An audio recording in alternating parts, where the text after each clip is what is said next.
to get up and dance.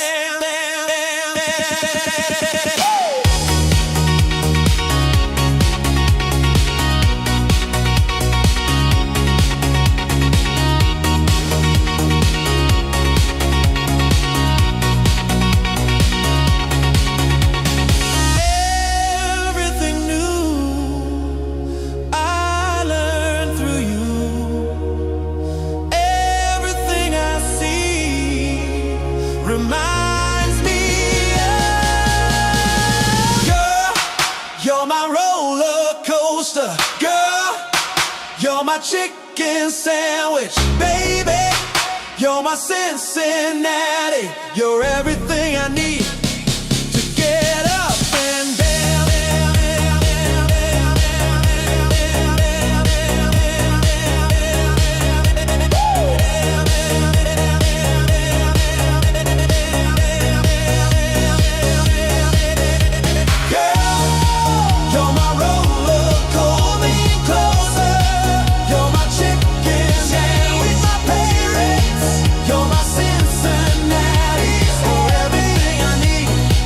To get up and dance.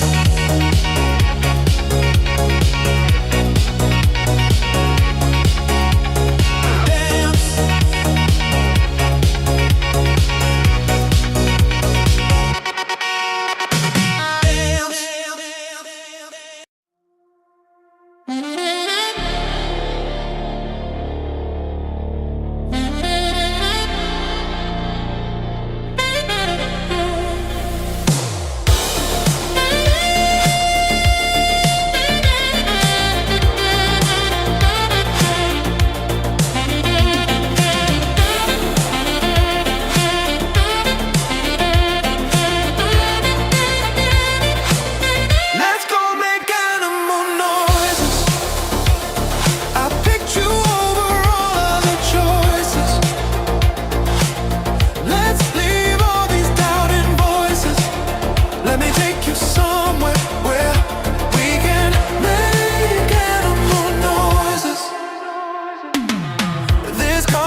Let's leave behind all these doubting voices. Let's go somewhere we can make loud animal noise. Let's go make animal noises. I picked you over all of the choices. Let's leave all these doubting voices. Let me take you somewhere where we can make animal noises.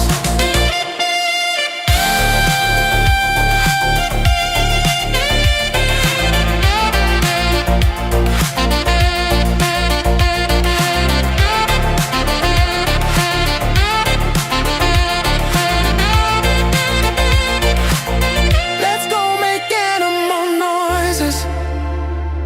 I picked you over all of the choices. Let's leave all these doubting voices. Let me take you somewhere where we can make animal noises. Let's go make animal noises. I picked you over all of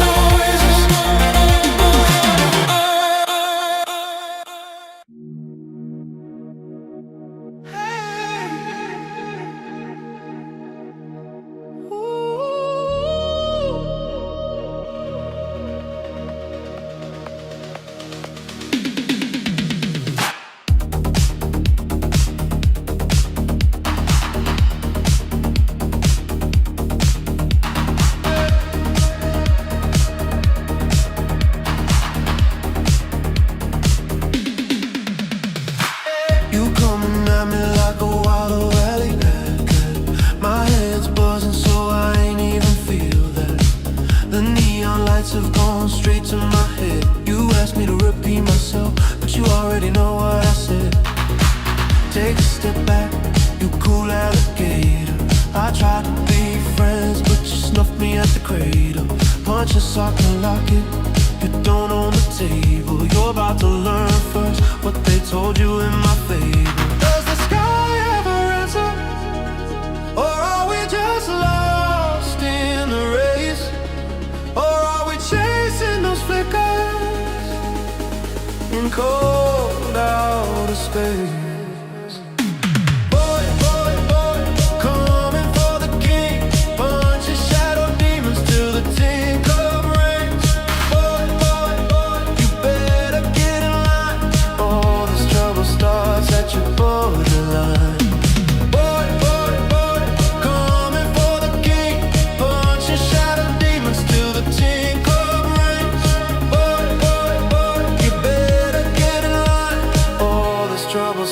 At your borderline. My head's swimming from these crushed up sevens. 2 more drinks and I'll feel like heaven. All this talking has started my engines revving. I hope God doesn't keep tabs after 11. Take a step back, you ain't no James Taylor. You act like everyone on the block needs to pay it. Put a socket and lock it, you don't belong at my table. You're about to learn first what they told you in my fable. Does the sky ever answer? Or are we just lost in the race? Or are we chasing those flickers in cold outer space?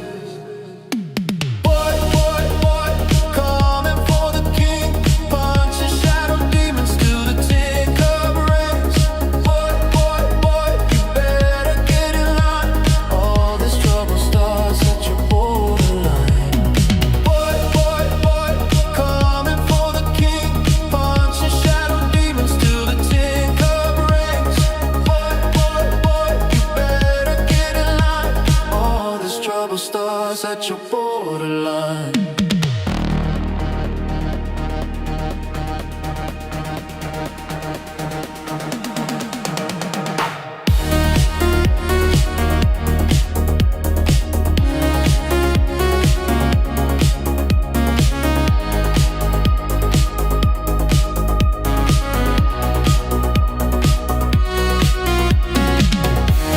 What's going on, everybody? How's everybody doing? I gotta turn. Is that audio off? Did I turn that off? I think I did. I think I got it off. Let me check. Not another cock up. Fucking hell, we're terrible. We're never going to get to 100,000. Fuck me. I think we got it all good. What's up, everybody? Hope everybody's having a great day today. Hope everybody's out there just having a fantastic Saturday. It is nice out here in the desert. Shout out to Pat in the chat. Shout out to Mr. Jeeky. Shout out to DJ John, Miami John. I hope you're out there having a good time. Whatever you're doing, working your ass off or doing whatever, throwing a few sopapillas around, having a blast doing whatever. Shout out to Mr. Jeeky. Let's fucking go. How's everybody doing? We're having a great time today. I was just in the back talking to James a little bit. James, how you doing, bro? I see you got some candy. I see you've been about town. You got some new tattoos. You're doing the thing. What's going on? How's it over there in England? The weather's miserable, but that's the thing, innit? When is the weather not miserable? I'm talking to a dude from California, and where I live, it's not quite Manchester, so it doesn't rain all the time, but it rains pretty much all the time, even in the summer. And we've had just a week of torrential rain. I haven't really done much, apart from doing a few bits and pieces, which I don't talk about online, and just going to Howsham with my old mother. Getting some tattoos. That's not my favourite thing. If I'm not getting a tattoo, I get very depressed. Yeah. I'm thinking I'm inching towards, I think my online direction is going to be hunky tattoo model. That's what I'm going for. I'm going to, as soon as the summer comes along, I'm going to stream with my top off. And I'm just going to be like, Mercy's going to be going because he hates it, doesn't he? He's going, will that cunt put a fucking shirt on? I'll be like, nah, mate. I'm taking my top off. Just doing the whole tattoo model thing. That's what I'm going to be doing. Yeah. How long until you're covered? You got your sleeves, you got your shoulders, you got how long till you got that, you think? This is the thing. I don't like sleeve. I don't like sleeves, so it's never going to be all over it. It will be like tattoos. I've got one on my neck and then one down base of my neck and one there. I've got my arms done to there. I've got one on there. I've got neck done that side, one on that ear, one on that ear. And about another six. Got my arm done there. I think I've got about 20, 25 toes. I lose count. You know, I go so often. It's a lame thing. You don't count. You just get them, and it's like, yeah, they're done. Move on to the next one. It's kind of like an addictive thing. It's like D-Wag with all that. It's like D-Wag with all that chocolate that he fucking eats. You know what I mean? Did you see him? No. That guy's like made of sugar. He's got like rows of fucking energy drinks. No wonder he's so hyper. He buys like 24-pack energy drinks and washes it down with a fucking couple of Hershey bars. Now I know why he's bouncing off the walls all the time. The man's just made of sugar. Yeah, no, D-Wag, he's got a lot of energy. He's got to have that high input. I get that high output, bro. He's just a ball of electricity, that guy. Do you know the only like energy drink I really used to do? I used to like vodka Red Bull when vodka Red Bull was a thing. But it wasn't even really. I just drank it because everyone else was drinking it. You know what I mean? I prefer like a vodka and a fruit juice. You know what I mean? Like an orange or a Tropicana or a gin and milk. You know what I mean? Everyone was going and all. I mean, I can't really do those Red Bulls. They're disgusting. You know what I mean? I prefer like a. That's the thing, is that like I never got into the whole Red Bull thing, and got crazy with it. But I never liked the taste of it, man. I remember I had buddies who would buy cases of that stuff when it first came out, and they would just drink 2 or 3 of them at a time. I had a roommate in college one time. His name was Tevin. He was a great guy. He used to drink those back before they had Red Bull. They had the Mountain Dew Maxes, which had like twice the amount of caffeine in them, and he would buy those by the case, and he would drink them warm. He would drink 1 or 2 of them in the morning, like at 7 or 8 in the morning to get going, and then drink like a whole case throughout the whole day. I never understood that. That's crazy, bro. I mean, I looked at it and I think, mate, I don't know how you can do it. You might as well just like start dipping licorice in it and go the whole hog. You know what I mean? It's like, and it's weird because he seems in quite good shape. You know what I mean? He could do with losing a few pounds, but we all could, I suppose. But he's like fucking ramming that sugar, mate. I tell you, that is madness. No, so it's the guy that's eating a lollipop right now. That's what I was gonna say. You're eating a lollipop. Yeah, we got. Yeah, but I eat sweets. Sweets are cool. I'm like a Telly Savalas guy who loves your baby. When I'm like sucking on this lollipop, you know, the women are wishing. You know what I mean? They look at it and they go, "This guy, mate, this guy. I wish he was licking me instead of licking the lollipop." You know what I'm saying? He's got the glasses. He's got the mustache. He's got the swag, the clothes. I mean, the women women just can't resist it. I'm like the opposite of Ethan Ralph. I'm like the opposite. He turns the birds off, and I like turn them on. You know what I mean? Bro, what about that Ethan Ralph stuff? I don't know if everybody saw in the chat or whatever, but Ethan Ralph had a major crash out with Scarlett and Mersh on Nightwave. I don't know if you guys watch Nightwave Radio.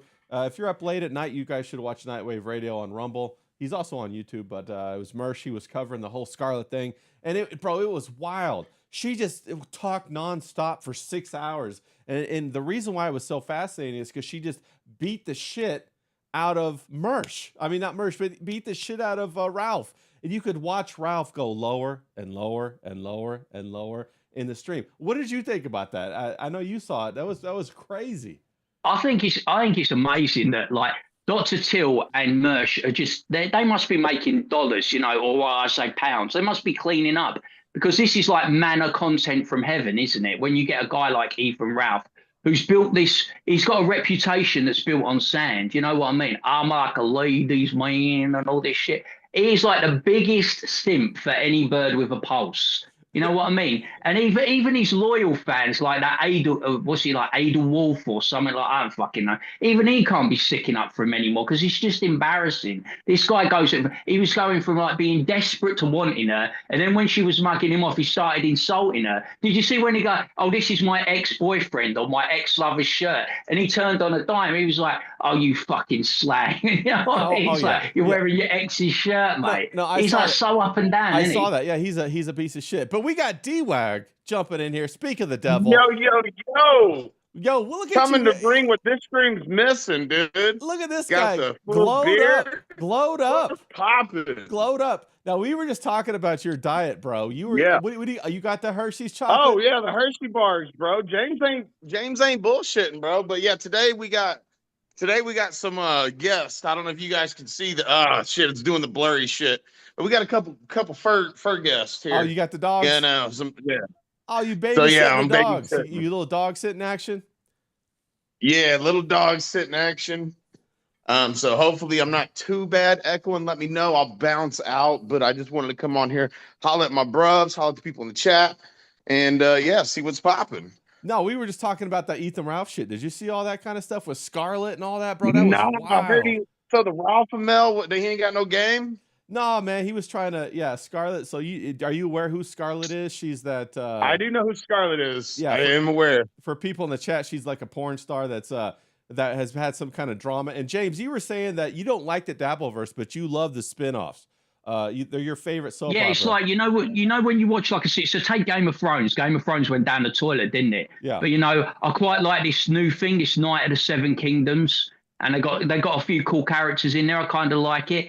And it's like, I like the spin-off. I like the Scarlett and Ralph show. The Dabbleverse can go fuck itself. If I ever see any of those people in real life, it's on straight away. It's on like Donkey Kong, mate. But Scarlett and Ralph, I hope that thing continues till they get to the point where they have a Vegas wedding and then they get divorced a bit like 24 hours later, like Britney and that geezer when they got married and then they got divorced. I hope there's some I don't hope it's a car crash, like really bad car crash, but I hope it's kind of like a nicer car crash. Nothing horrific. Yeah. But I hope there's a bit of spice there. Because it's fun, watching this geezer fucking absolutely embarrass himself online because he's so desperate. Yeah, bro. The rumor is that you told me this, didn't you? That he's on borrowed time in Mexico and he needs a place to live. So he's like, I can come over to your apartment and be a fucking leech and all this shit. And it's like, you know what I mean? He's like, he wants to move in with her. I've never known I've never known anything like it. Mr. Desperado over there. Yeah, D-Wag, it's like what James says. He's looking for a place to land, I think. And Scarlett went on his stream and he had her on and she talked for 6 hours straight. And I'm not even kidding. She talked for 6 hours straight. And Ethan Ralph was trying to get edgewise in and he couldn't. She wouldn't even listen to him. She was just babbling, bro, for 6 hours. And that's what happens, dude. You got some. What a homeboy used to say. Sometimes you have to smack a bitch. Yeah, Sean Connery. Yeah, do the Sean Connery backhand. Now, am I correct that Scarlett? Okay, I heard she was on a podcast. I think it was with like the female comedian chick, Chrissy Mayer or something. She's not really that funny. That's right. But I think Scarlett was on there and they called her Butt Girl. Yeah. And she got like real fucking pissed. Is this true? Yeah. Well, and then she was on Chrissy. So, so Ethan's trying to shoot a shot at Butt Girl. Yeah. Chrissy Mayer's content hotel. And then she blew up and because she had a little bit of a relationship with Matt Mead. And then it made it look like there was domestic abuse there. And I think Matt Mead got the bad end of the stick because we all thought he was beating the shit out of her. But I think she's just so annoying that she just makes any man go crazy, bro. So then they kind of broke up, and now she got a little taste of the excitement and fame of, with Matt Mead and the Content Hotel and the Dabbleverse. So then Ethan Ralph kind of picked her up. And so now she's going on Ethan Ralph streams, and Ethan Ralph made over $1,000, and like the first time in like years he's made any money. And so he's all excited about it. But at the same time, he's trying to hit on her, and she's having none of it, bro. She's like, I don't know, she's zonked out of her mind on some kind of drug or something, but she's still coherent enough to have none of it. You know what I'm saying? Right. So she's zanned out or something. Is she on some pills or something probably? Yeah, or, she's pilled out for sure. And what I heard the domestic abuse thing, and I saw that people were trying to say that. I mean, I've seen so many instances where women fake that shit because in today's simp culture, like motherfuckers would just simp or white knight for chicks. Like, do you think that's any way true? Or because this bitch looks unstable from the little bit I saw from her. Yeah, she's completely. Like, what do you got? What's your guys' take on that?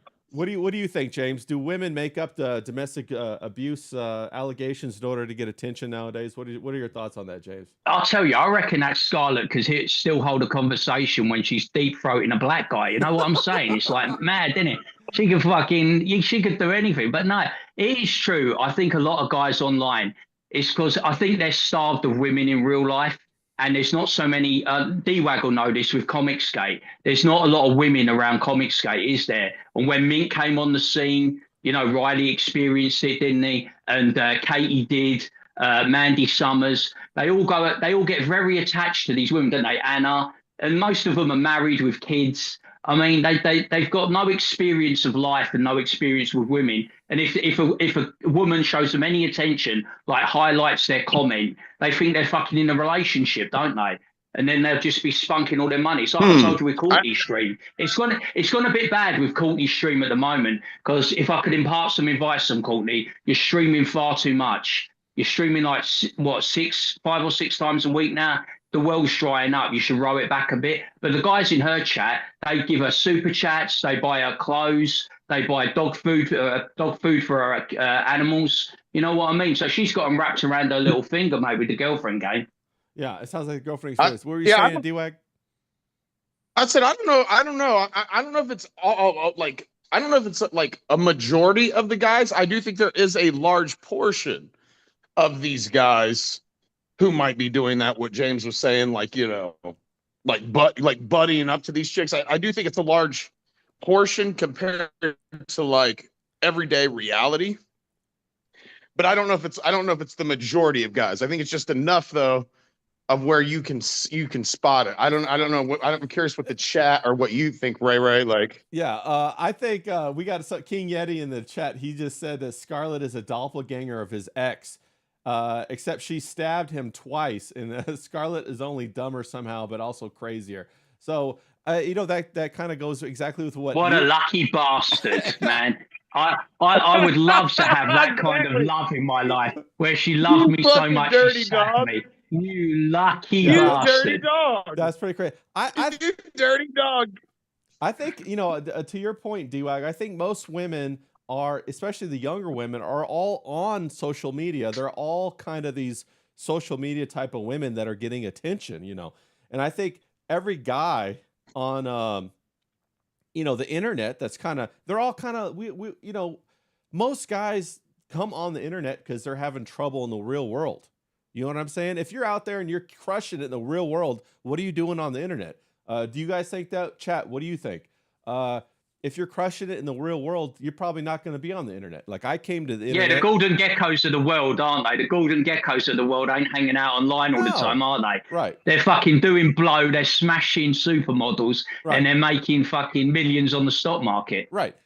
Just like Frog Tony, he's not crushing it in real life, so he's on the internet, you know, trying to finagle some sort of, you know, idea about love or sexuality or whatever, trying to buy. But the funny thing, wasn't he married and had a kid? Wasn't he married at one time and had a kid or something? I think that's possible. I might have heard that, but I didn't really confirm it or dig into it, because I like to make cartoons of Frog Tony, but nothing more than that. But you know, if you're able to be out and about in the real world crushing it, you're not going to be online. And I don't think many alpha men are going to come online and put up with all the bullshit that's online. You're only going to come here. What, like Wes Watson? Wes Watson, he's a proper alpha male, that Wes Watson. Yeah. And he's online, you know. You've got Johnny Bravo TV, you know, he's on our proper alpha, he's online. You got what's the little guy, the little fucking guy who hangs around with Wes Watson? He's alpha, he's online. Well, it's interesting because if you're trying to do a business, then it does make sense, because you can scale it up pretty big. But if you're not doing a business and you're just coming on here for social interaction, I mean, that's a whole different story. But you see more and more younger audiences, the more younger generations are being saturated more with online culture. Is that what you're seeing, D-Wag? Do you see that kind of thing happening? Or are kids out and about? Are they playing stickball still? Are they developing? Are they fighting in the streets? Are they? No. I think the kids, when I used to work at the Boys and Girls Club, man, I would notice like the tablet takeover, dude. Like, these kids and their fucking tablets or fucking iPhone video game shit, bro. That shit was taken off. But I do think some of like Gen Z is starting to get back out there. I know that like a lot of people like call their shit brain slop or whatever the fuck it's called. Some of that shit's really funny, like 6'7", if you know what they're fucking actually talking about. Yeah, they're making fun of the older generation that doesn't get what they're making fun of. But yeah, I do see that there's starting to be a comeback. But there for a minute, dude, some kids, man, COVID age, these kids were grown in there, you know, fucking Yeah. used to it. So Well, I don't know. What are you thinking? well, I have like different family members that have little kids, and they would put them right on the tablet as soon as like they're like 3 months old, 6 months old, a year old, and they would just be like obsessed with the tablet. Shout out to Spiritual God Warrior in the chat, Moo7, he says. But yeah, they're obsessed with it, and I think that that's terrible. I don't think that that should happen. I think that really kind of That's how they parent now, isn't it? Have you noticed? If the kids are playing up, to get them back in line, they give them the tablet.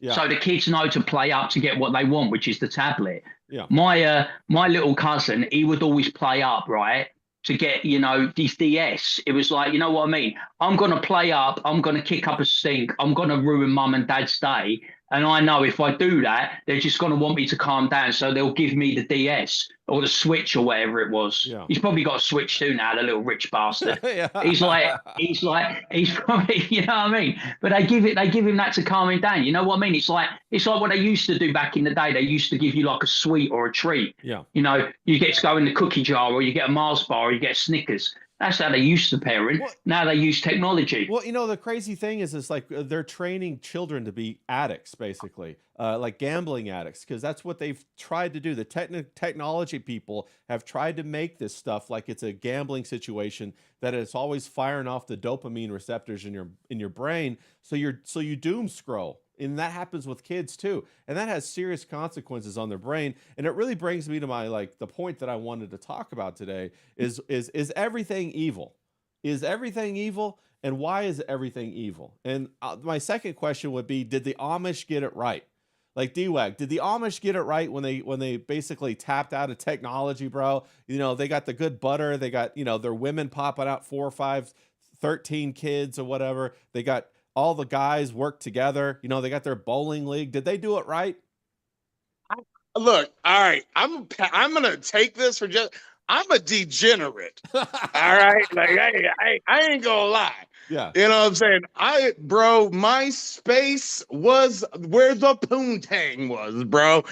You kids that never got to experience MySpace, bitches were fucking turning into water slides, bro. It was the shit. And I guess maybe I'm evil, but you know. Why are you evil? You know, well, because I'm a degen, bro. Like I see, you know. Why are you degenerate? Type bitches, and I'm ready to go, bro. Because you're ready to hit on women because you're horny. That's what men are supposed to be like, though. Oh yeah, I'm a coomer. Yeah, but I don't know. See, you guys see like the nice, soft, round features. That's just a fucking. The D-Wag's evil. You know what I'm saying? I'll let the soft features. I'm going to pass that one to James, though. Get out of here. I'm going to pass that to James. James is more respectful than me. He's more of a family type man and shit. I'm more, you know.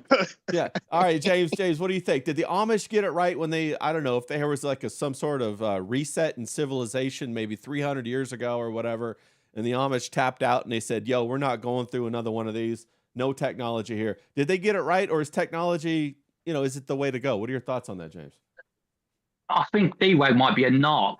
You know, like that movie, Narc. He looks like it, you know. I think he might be an undercover lover, you know what I mean? He's 21 Jump Street. He smells like a cop to me, you know what I'm saying? He could be, bro. No. 21 Jump Street. No, I think, you know, you can't what is it they say? You can't stop progress. Yeah. They say that. I don't know who said that. Someone who's smarter than me, and that's almost everybody. But someone said that you can't stop progress. So I don't think it's necessarily good if you like section yourself off from society and live this life. You know, it's because you then envy what everyone else has got, I think. You know what I mean? I think we live a lot of life of envy. You know, we always want to, when we're born into a station. We're either born in lower class, middle class, upper class. And it don't matter what station you are, you always want more money. You always want to be more successful. And the only way you're going to get that is by marching to the beat of progress. Yeah. You know what I mean? We've seen industries, haven't we, in your country and my country, just be completely gutted, where people thought they would have a job for life and they could earn a living, and they've had to retrain in other things. So you have to embrace technology. If you're fucking someone who's worked in a pit in this country or down a mine, there is no pits or mines no more. You're going to have to retrain and get another job. So you have to embrace evolution. You have to embrace technology. Yeah. And I think, you know, we're all born with sin. It's about Adam. Thanks to Adam and Eve, if you believe that stuff, we're all inherently born with sin. I don't think I'm evil, but I also don't think I'm a good guy because I like the stuff that certain people would deem inherently evil. I like chasing women. I like drinking heavily. You know what I mean? I like getting in scraps online and offline. That's just the way it is. Now I'm not an evil person. I said this to Forrest Mummy did the tweet the other day, and I said I'm not a good person. That doesn't mean I'm a bad person. That just means I recognise that I'm not living a virtuous life. Yeah. Now that's a good point. Now you said you can't stop progress. That's with our boy over there at iHypocrite. I watch his show all the time. I forget his name slips me right now, but the iHypocrite show, love that show.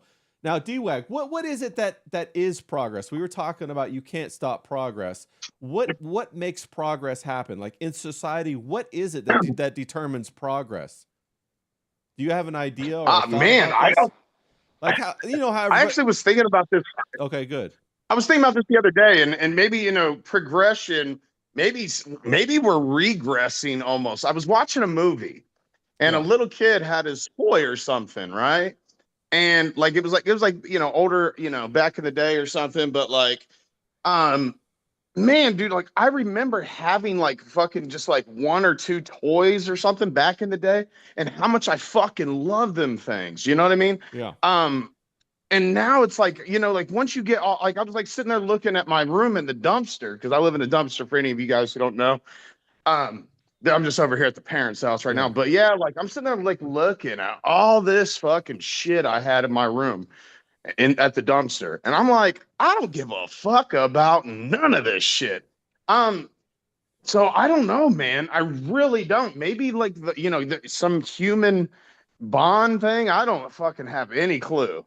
I have no clue. But I know that like I remember fucking having like a little doll or something that meant just the world to me. And now I'm just like looking at all this technology and all these like cool toys or gadgets and shit that I got.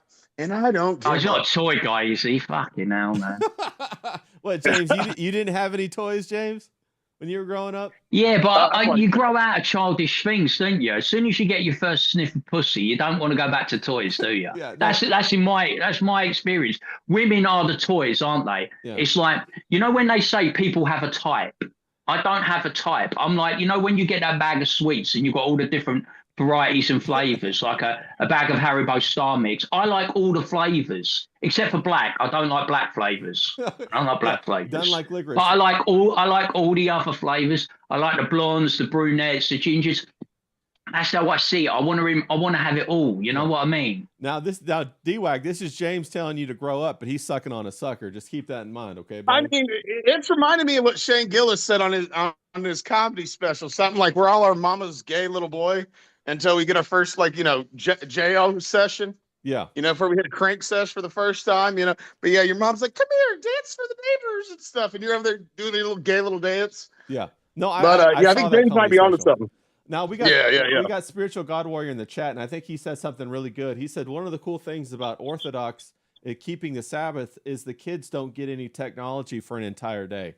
Now, my argument is, I would make an argument, shout out to Zay in the chat, bow to you, bro. My argument would be that technology, the progression of technology, is actually the progress that people are talking about.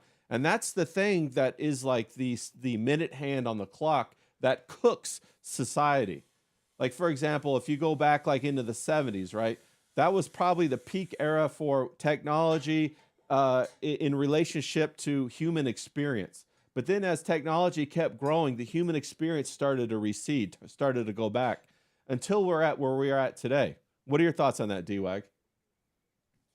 Man, I think you might have a point now. So I was a 90s baby, so I'm just looking at, how my parents were, they grew up in the 70s and shit like that. And yeah, dude, I think you might be right. Like maybe the equilibrium of how fucking tech to fucking, family and shit like that. Like, cause now, like James was saying, hell, I forgot, like I said tablets earlier, but those Nintendo DSs and shit like that, them things were fucking crack to the kids at the Boys and Girls Club, dude. So like, Well, I think you guys might be right. do you remember when Nintendo first came out and how much you wanted to play Nintendo, and like your mom would No, always I'm be like, Sega. I'm Sega, bro. You guys are a or little older than me. or I'm Sega, Sega. or well, they came out to roughly the same time. Sega, Cool. when Sega came out, and your mom was always like, bro, get off there. You can only play for an hour. Then you got to get back. Oh no, dude. See, I grew up.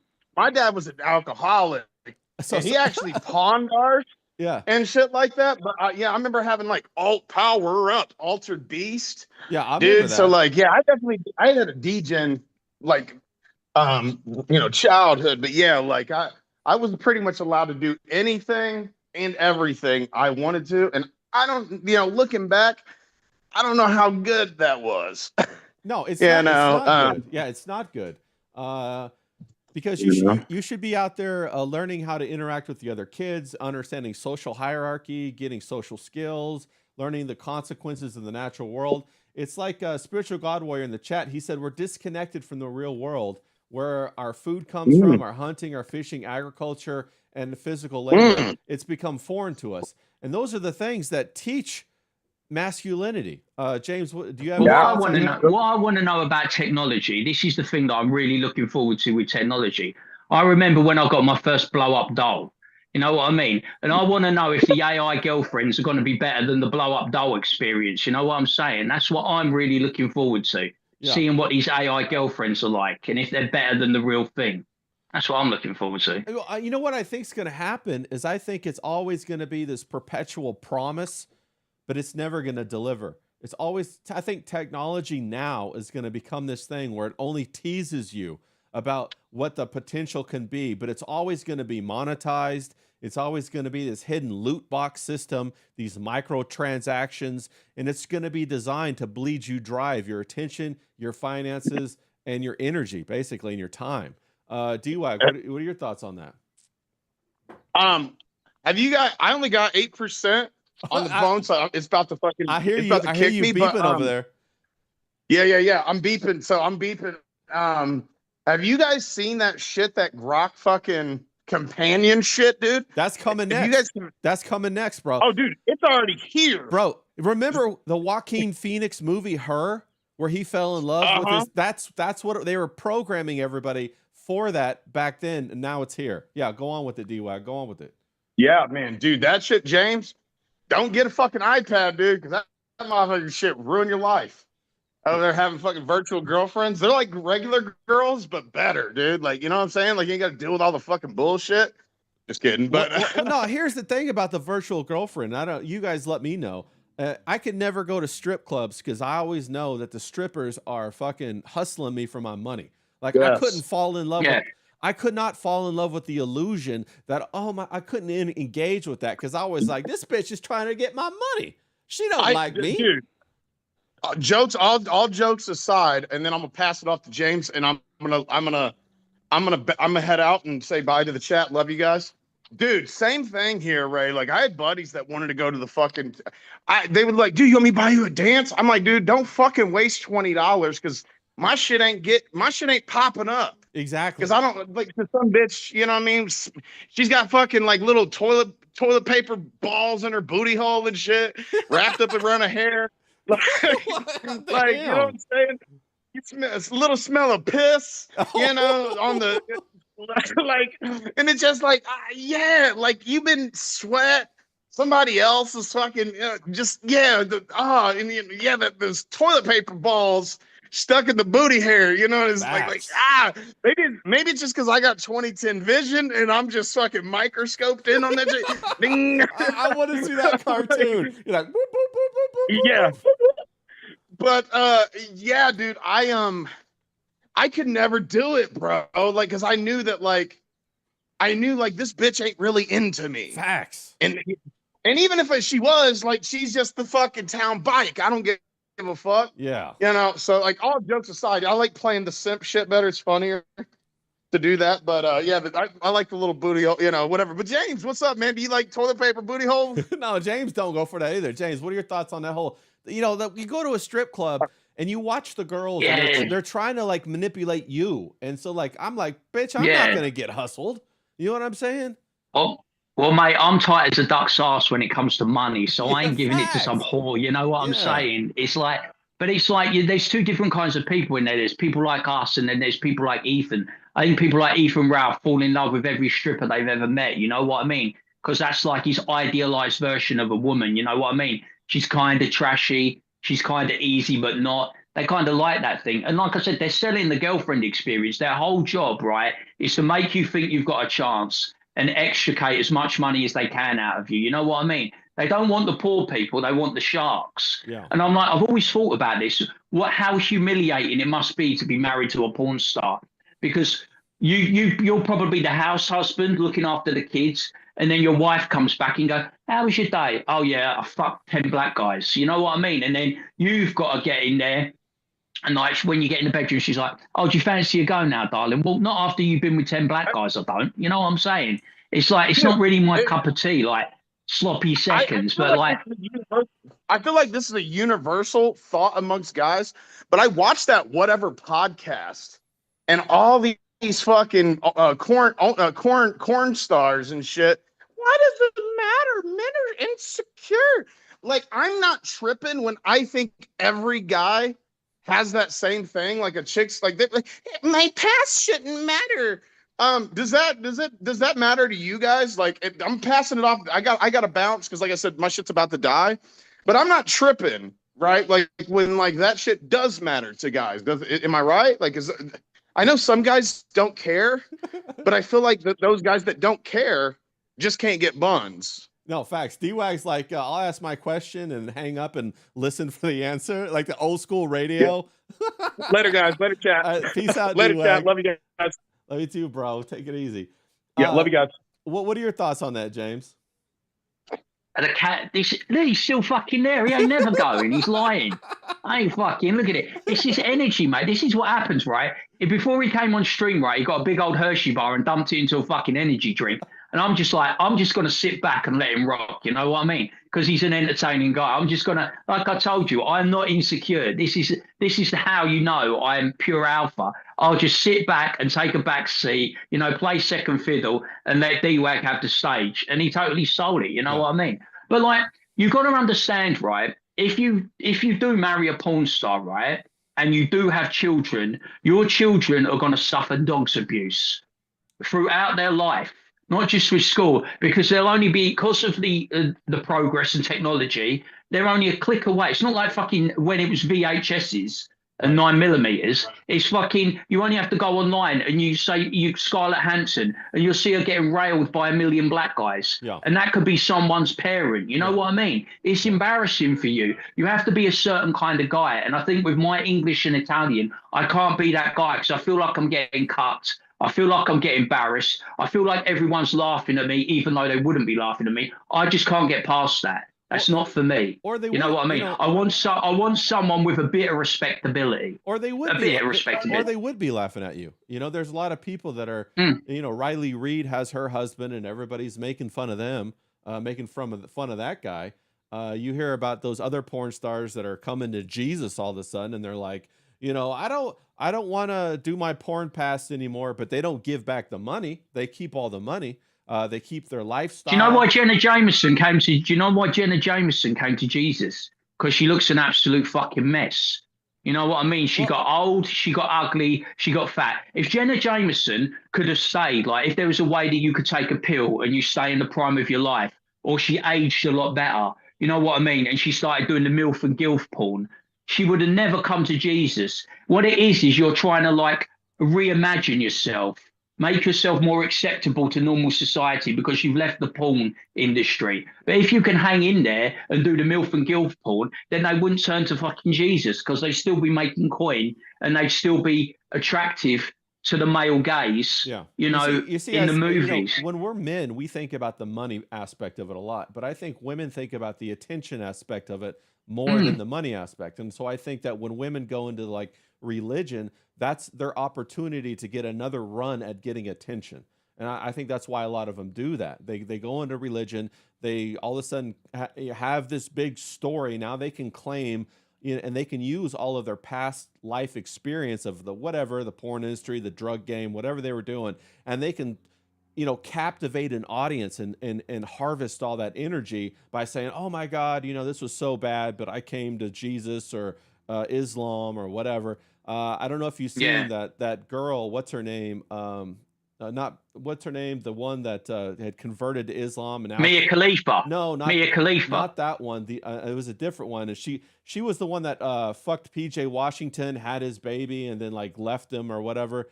Forget her name. She wasn't really a porn star, but she anyway, she converted to Islam when she was with her boyfriend who was in Islam. Now she broke up with him. She's with a different guy now. Now she's converting to Christianity. And so this is all just an attention thing. They just kind of absorb whatever their attention is. But going back to what we were talking about progress. Progress is the proliferation of technology. I think that's the fundamental key here. Like there's always been pornography, there's always been these things, but technology is what makes it available to be at the fingertips of all of us. Not only you and I, who are adult men, but also children, bro. So you're putting that tablet in front of your child at age 2, 3, 4, 5, 6. It's an access or a pathway to get all kinds of information that perhaps they shouldn't have. And I think that, Brittany Renner. I was going to say Brittany Griner. D-Wag called it out. See, this is why D-Wag's solid, bro. Brittany Renner, she's the one I was talking about. Yeah. So 100%. Well, he would know. He's a degenerate, apparently, isn't he? He's probably got him. He's probably all got him on speed dial. But no, the thing I'm gonna try and do 3 things if I can remember. My brain's all fucked half the time. But the thing that I think of about the emasculation of when a relationship with a porn star, I think of that Adam 22 and Lena the Plug. Oh my God, yeah. She emasculates that man, and I don't know whether he likes it because he's a cuck, or he loves her so much that he accepts it and tolerates it. I'm not sure where he lands on that, but she humiliates him. She brings men into the room. She inspects their cock and goes for the biggest and the blackest, right? And then she'll fuck them. And he just recently had a fight where he got beat up by the guy that had already fucked his missus. You know what I mean? So it's like double humiliation. And another thing I wanted to bring up with regards to the women is women, you're right, women love the attention, but they also loathe simpery and simps. You know what I mean? They like you to want them, but they don't like you to want them so much that you're fucking drooling and making an arse out of yourself. They still like that dominant alpha masculine male who wants you just enough. They don't want you to be begging and pleading and look pathetic the way Ethan Ralph was with Scarlett. There might have been an avenue for him, I don't know. But as soon as he started becoming a desperado and doing his nightly love song on stream, you know what I mean? She became totally dried up to it. She completely dried up. Now, the well might have been full, but after about night 2, night 3, she was totally turned off and repulsed by his attention. So she likes the attention, but she also hates it when it's too much. And with regards to technology, I think we're seeing a backlash in Europe where they are going to start banning. The bans are coming. Oh. It's going to be, it might be 16 and under. It might be 14 and under, it might be 18 and under, but there is going to be a social media ban, and it's going to start with X. Yeah. Europe are coming for X for various different reasons, mainly because it's a free speech platform and it doesn't cater to their type of free speech. It isn't promoting enough socialism, isn't promoting enough communism, isn't promoting enough left-wing thought. You're giving too much of a platform to right-wing agitators. So you'll start to see in places like France and Germany and England and Scotland, Wales, Northern Ireland, they will start banning at a certain age, you can't go on social media. So I think it'll be 16 and under that you won't be able to go on social media, and they will start banning X. You will have to get a VPN to access X. I think you'll see that maybe by the end of the year, they're doing white papers. Wow. You know, they're going to bring in heavy fines, and it always starts with a heavy fine, but it always ends with some kind of ban or some kind of restriction. Yeah. And I think it's got nothing to do, they say it's to do with porn and pornography and the proliferation of child abuse images by Grok, but it's all because they want to get back control. Europe and the United Kingdom have lost control. They've lost the argument. People are fighting back too much, so they've got to put them back in the box. Yeah. No, I completely agree with all of that. I want to touch on that in a second. We got D-Wag in the chat. He says, who don't want simps, though? Facts. Everybody, I think women operate on a dual mating strategy where I'm sure everybody's heard the alpha fucks and the simps pay the bucks or something like that, where the women want to go for the alpha guy, and then they want to have a safety net of a man that pays all their bills, and they want to be able to control the household when they're home. But they want Who's that bird that was pulling down all the money? Was it Amaranth? but they want to get the flutteries when they go out, Yeah. to be with the alpha male. What were you saying, James? Yeah. I was sorry to interrupt you, but I was just going to say, and that Amaranth was pulling down crazy money, wasn't she? Yeah. And she would have her husband in the background, and she said, didn't she? She alluded to that it was domestic abuse, didn't she? Yep. Remember? And we don't know whether there was or not. But when she grew sick of him, because she was just making money hand over fist, wasn't she? Yeah, she was 30 grand. No, she was making like a couple mil or 20 million a year or something like some crazy. Yeah, but I was saying one geezer dropped like 30 grand on her. Yeah. We also King Yeti in the chat. He says Adam 16 is a squishy little worm that has zero spine and thinks money makes everything okay. Yes, I agree. I think Adam 16 is a good example of what happens to people after they go through this alchemical process. They get converted to psychopaths, and then they no longer have the capacity for empathy, for love, for these things like that normal people have relationships. And I think that's what technology is designed to do. It's designed to traumatize. It's designed to like overstimulate. If you're a kid and you're growing up and you're playing all these video games, your brain is going crazy. You're not going to have a good time when you go out to try to play stickball, when you try to play baseball. You got to stand out in the outfield and you wait for 3 outs, and it could be 5 minutes, 10 minutes, but you don't do anything. So I think that, that's what's going on there. I think that in a kind of way, it's a loss of innocence, isn't it? It's a loss of innocence. Well, it's when we were young, it's a robbery, when we were younger. It's a robbery of childhood. Go on, James. Yeah. When we were younger, I remember, my family was poor. And one of the greatest memories that I have when I was younger, you remember when there was the TV show The A-Team, Yes. right? And I think I wanted the A-Team truck and they couldn't get it for me, or maybe they couldn't afford it at the time. I don't know. But my dad, he was good with his hands. I told you, he was like build a bricklayer. He made me one out of wood, right? And I got it as a present, and I fucking adored this thing. It didn't matter to me that it wasn't the actual replica truck, the nice one that cost all the money. My dad had put love into this, and he made it for me because he loved me. And I fucking adored this truck, and I wish I'd still had it. I don't know where it went. It got lost with the house moves and stuff like that, because we lived in council houses, so we probably bounced around and we lost it. You know what I mean? But he put that effort into it and he made it. And that was like a really innocent child moment. And I used to remember, we used to kick around and we'd go and play football, you know what I mean, in our dirty clothes, after school. And we go kick a ball around the estate, or we go play cricket, you know what I mean? And it was like, we were poor, but we were happy, you know what I mean? There was kind of like this innocence. And now, children are they're like magpies. They want the shiny thing, don't they? And they don't want the cheap knockoff version. It's like, we got to have the best Jordans. We got to have the best iPads. We got to have the best of it. We got to have, as soon as the Switch 2 comes out, we got to have it. Got to have the PS5 or the latest Xbox. And it's like this kind of like there's this greed culture, isn't there? And I do feel sorry for the parents that can't afford it, because their kids kind of get like picked on and put upon, don't they, if they don't look the part. And I remember like growing up, and it's like this kind of like there's this greed culture, isn't there? And I do feel sorry the person that I wasn't. You know what I mean? I want the latest clothes. I've got so much clothes and so much glasses, but I always want more. You know what I mean? Because I didn't have it and I couldn't afford it, and now I can afford it. You know what I mean? I'm like, I've changed. You know what I mean? It's like, oh shit, you see that? There's that new tracksuit. Got to have it. You know what I mean? And I've kind of lost who I was back then. Yeah. I'm not that innocent kid no more. And I wish I could kind of go back to that sometimes. But like you said, through progress, through technology, through that I can just get up Amazon anytime I want, or Sports Direct or anything, and I can order anything I want online as long as I've got the money. I become consumed by kind of like that greed. You know what I mean? No, I hear what you're saying. The people in the chat are saying there's a noise or something. So I don't have any notifications on, so we'll track that down. I'll have to listen to it in the playback. Do you want me to jump out and come back in? No, well, you can try, but I don't know if that's what it is. I don't hear any noise, but if there is noise, we'll try to get that fixed. But I hear what you're saying, James, and I think that like when we're people, if you can purchase it, somebody told me this, if you can purchase it, it's not valuable.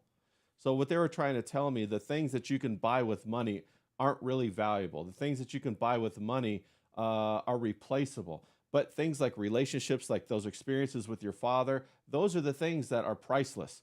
And it seems like such a cliche, but the older you get, the more that you realize that's the truth. The relationships that you have are the things that are important, James. Don't you think? Yeah, if there's still a noise, let me know and I'll pop back in and out. But yeah, I mean, the thing I think about now is I think about how old my parents are. And I think, there's less time than there's more time. And I want to spend more time with them because, when you get to a certain age, it can happen any time now.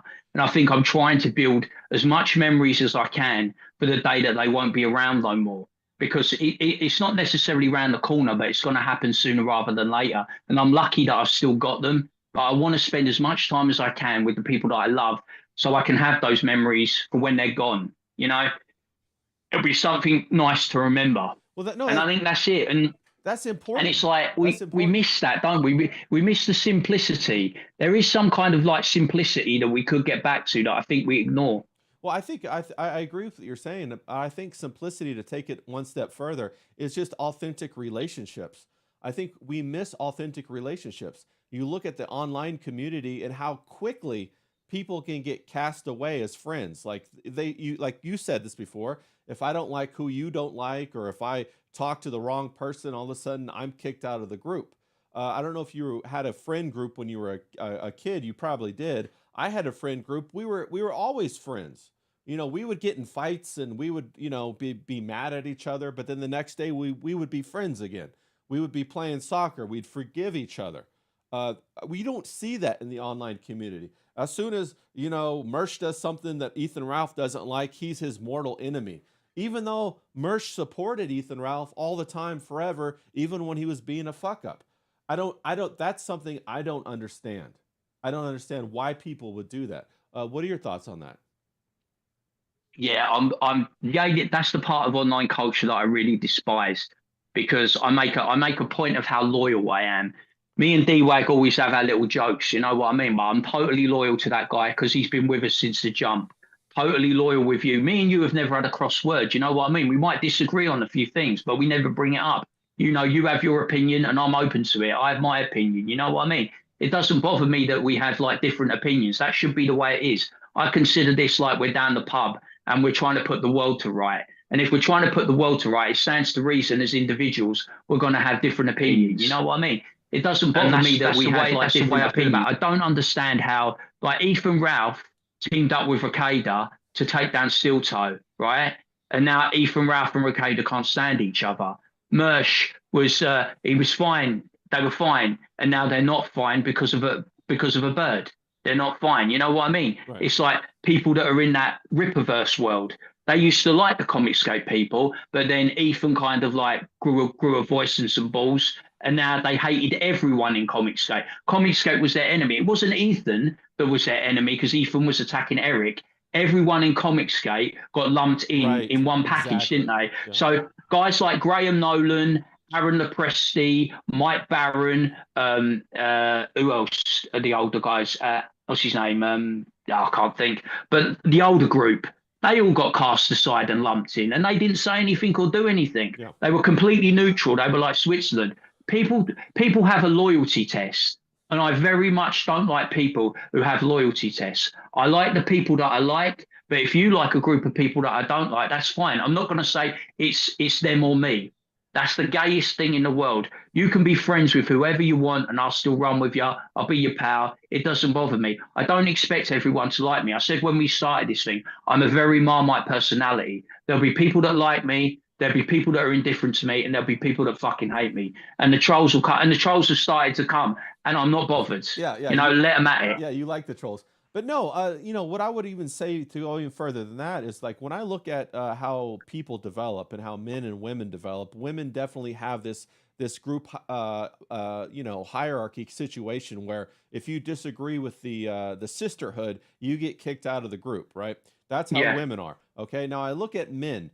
Now, men have a simple mentality, but as you become more and more of a man, then you get this idea that it's okay to have different opinions because men are, we work together as a group, as a team, as a meritocracy more so than not. So we're supposed to have disagreements. In a masculine culture, there are supposed to be disagreements, and the disagreements do not lead to fractures in that society. Whereas when you have a feminine society, you cannot disagree at all. It's tyrannical. You have to agree with everything the queen bee says, or you're out, buddy. You know, even if she's completely irrational. One day she likes pink, the next day it's purple, the next day it's red, and if you're not on the same page as her, you're kicked out. Now, the whole reason that women do that is so that they can continually give you shit tests to test their control over you, right? So that's not where you want to be as far as friendship. If you're a man, you don't want to be like that. You want to be with the group where you can fuck up and you can say, "Oh, my bad." And then you come back in and everybody goes, "Hey, no problem. We all fuck up. We all roll on. We all have a good time." You know what I'm saying? That's what's important. That's how you develop a strong, group of friends that have loyalty. And I see that that's missing, and it's becoming more and more rare in society today, even with the younger kids. And I'm just like, man, what's going on? If you don't have the right this, you don't have the right that, you get excommunicated or you get shunned from the group. And it's not supposed to be that way. Was it that way? It wasn't that way when you were growing up, was it, James? You could fuck up and still be part of the crew. I could, right? Yeah. Yeah, there's second chances, there's third chances, you know what I mean? You know, it's all about being loyal to the group, but everyone makes mistakes, you know what I mean? Generally you find out if it's a group of fellas, right? This is what happens. You generally fall out over a girl. And it might be at primary school, it might be a secondary school, it might be a college, it might be a university, or it might be when you're in the working world. But you are going to be with a group of friends that you've known your whole life, right? And you're going to run with them. And there's going to be a time where two people in the group are going to fall in love with the same girl. I've experienced this, right? I've experienced it where she's chose me, and I've experienced where she's chose my friend. Now, one of the funny things is when I was the one that lost out, I was perfectly cool. But when my friend was the one who was lost out, he couldn't handle it. You know what I mean? He was resentful towards me because I'd taken something that he wanted. Yeah. And I hadn't taken it because it was her choice. Yes, her choice. And I don't know if you've right. yeah, you can't force a woman to like you. Right, exactly. You can't force a woman to love you. No matter how hard you try, like no matter how hard Ethan tried, you can't force Scarlett to like you. You can't force Scarlett to love you. You can't force Scarlett to want to be with you. It's never going to work that way. It never works that way. You know, a woman will make her own choice. Yeah. And I think that's what happens in friendship groups. You know, invariably, if it's a group of men, it will be a woman that breaks it up because there'll be like one or two people that both like this girl, and she'll make a choice. And then the worst thing I've noticed as well with women, I don't know if you've experienced this yourself or with your friends, is when a woman, right, she starts a relationship with you, so she's new to the group, right? But then she takes umbrage with someone in your friendship group, and she does, it's him or me. Mm-hmm. So she goes, if you want to be with me, you're going to have to distance yourself from the friends you've known for 15 or 20 years. Yeah. And there'll be people like me that will say, well, you can fuck off. Yeah. Yeah. But there'll be blokes, right, that are so desperate to cling to a bird that they've known for 5 minutes that they'll flush a 20-year friendship down the toilet. And then that's how you'll know who the real ones are and who the fly-by-nights are. No, I agree, and that's what we're seeing online. I've been on the receiving end of that. I've been cut off from friends who get a new girlfriend, and all of a sudden I'm like, bro, I don't know about her, bro. And then all of a sudden I don't hear from them for like maybe a year. And then after a year, they give me a call. They said, "Oh man, I'm sorry. We just broke up. She told me that I could never talk to you and this and that." And I'm just like, "Oh, I understand, man. It happens." But it damages the relationship, right? Because then we were never the same type of friends after that. Carrie C in the chat, she says, women lack accountability. And it's very interesting that you say that. I think that women, they want to be in group, and I think women are designed to be this way. I think one of the big problems is that in society today, we've developed more of, like I talked about this the other day, we've developed the pimp, the prostitute, and the trick kind of triangle, Okay. It's an exploitation triangle where the pimp is the government, the prostitute is the women, and the simps are the majority of men in society.